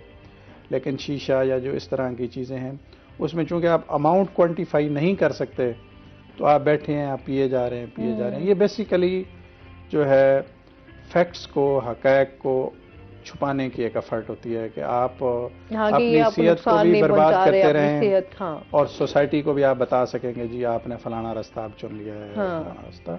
इससे ऊपर मेरा ख्याल है ये चीज़ें कुछ नहीं। ये आपकी सेहत के लिए बहुत ज़्यादा नुकसान। मैडम आपका एक और सवाल भी रह गया था। जी, कि जो बाकी लोग हैं वो उनके लिए भी। हाँ, मतलब बाकी जो डिजीजेज हैं उसमें जो मतलब है लंग हेल्थ के लिए जो चीज़ें हैं उनका ही हमें ख्याल रखना चाहिए। बेटर इन्वायरमेंट है, अच्छी डाइट है, कंजस्टेड होम्स में नहीं रहना चाहिए, फिज़िकल एक्टिविटी करनी चाहिए। आपको अगर कोई डिजीज़ है उसको मुनासिब कंट्रोल करें। खुदा न खास्ता अगर आपको कोई कम्युनिकेबल डिजीज़ है लाइक टीबी वगैरह, तो आप जो आप और कफ़ आपको आ रही है तो आप कफ़ एटिकेट्स जो हैं उस पर अमल करें, लाइक मास्क लगा के रखें। छींक आई है तो आप मास्क लगा के रखें या कोहनी आगे कर लें ताकि आपके जो ड्रॉपलेट है इन्फेक्शंस के, वो इन्वायरमेंट में ना जाएं, आपके घर में बाकी लोगों को ना लगें। और टीबी के हवाले से मैं एक बात और भी करना चाहूँगा कि अगर किसी घर में टीबी का मरीज है तो घर में बाकी सब लोगों को टीबी के लिए जो है वो स्क्रीन होना चाहिए, ख़ास तौर पे बच्चों को और बूढ़ों को, क्योंकि उसमें जो है इम्यून सिस्टम थोड़ा एक वर्ज पे होता है, तो चांस होता है कि बच्चों में या बड़ों में खुदा न खास्ता ट्यूबरकुलोसिस, मतलब उस बंदे से जिसको एक्टिव ट्यूबरकुलोसिस है उनको ना हो जाए। सही। तो उसका भी एक पूरा प्रोटोकॉल और मतलब उसकी एक पैराफर्नालिया है, उसको फॉलो करना चाहिए। सर बहुत शुक्रिया आपका। और इसके साथ ही जी टाइम भी हमारे पास बहुत बड़ा कम सा रह गया है, कोई मैसेज देना चाहे और कोई शायरी अपनी हमें सुनाना चाहे? मैसेज ये देना चाहूँगा कि आपस में मोहब्बत बांटे। तो जब मोहब्बत बांटेंगे तो साफ ज़ाहिर है ये काम चलता रहेगा। तो बाकी जो नए शायर उनका ये पैगाम है कि मेहनत करें, मियारी शायरी करें, और मेहनत से बढ़कर कोई काम नहीं होता। कि वाइंड अप करूँगा एक शेर के साथ जी जी कि ओ इब्तदा है ओ इंतहा है, जहान फानी खुदा सदा है। वाह। जहान सारे दी सारी रौनक, मेरे अल्लाह दी हिकता है। जहान जोड़े तरोड़ छोड़े, ये उनकी मर्जी ते रजा है। डॉक्टर साहब मर्ज कोई मरीज है कोई, ओ दवा ते ओ शफा है। ते खालक जितनी अजीम होवे, कदीर याद रावे खुदा खुदा है। वाह क्या बात है, बहुत खूब, बहुत शुक्रिया। आप क्या मैसेज देना चाहते हैं? मैं कदीर साहब की पोएट्री सुन रहा था और मैं काफ़ी लाइवली आदमी हूँ, सराकी पोएट्री से मुझे बड़ा लगाव भी है, मैं सुनता रहता हूँ। लेकिन इसमें एक चीज़ मैंने ऑब्ज़र्व की है कि हमारे जितने भी शोरा हजरात हैं उनकी शायरी का एक स्पेसिफिक पोर्शन जो है हमारे इलाके के लोगों की ज़बूं हाली, बदहाली और उनके लो सोशो इकोनॉमिक स्टेटस और उनकी बीमारियों को रिफ्लेक्ट करती है, जो कि बहुत अच्छी चीज़ है। मैं एक तो ये चाहता हूँ कि मतलब एक कोई इस तरह की भी पोएट्री हो जिसमें लोगों को मोटिवेट किया जाए कि इससे निकलना कैसे है। जाहिर है मैं एक शायर तो नहीं हूँ, लेकिन मैं एक सजेशन दे सकता हूँ, वो ये है, और मैं मेरे जो पोएट हजरात हैं उनको भी रिक्वेस्ट करूंगा कि इस पे कोई पोएट्री करें कि बच्चों को टेक्निकल एजुकेशन दें। सही सर, बहुत शुक्रिया आपका। और इसके साथ ही आपका भी बहुत शुक्रिया। नाज़रीन आज का शो यहीं पे खत्म हुआ। अपना बहुत सारा ख्याल रखिएगा, दुआ में याद रखिएगा। इंशाल्लाह जिंदगी ने साथ दिया तो सुबह आपसे फिर मुलाकात होगी। अल्लाह हाफ़िज़।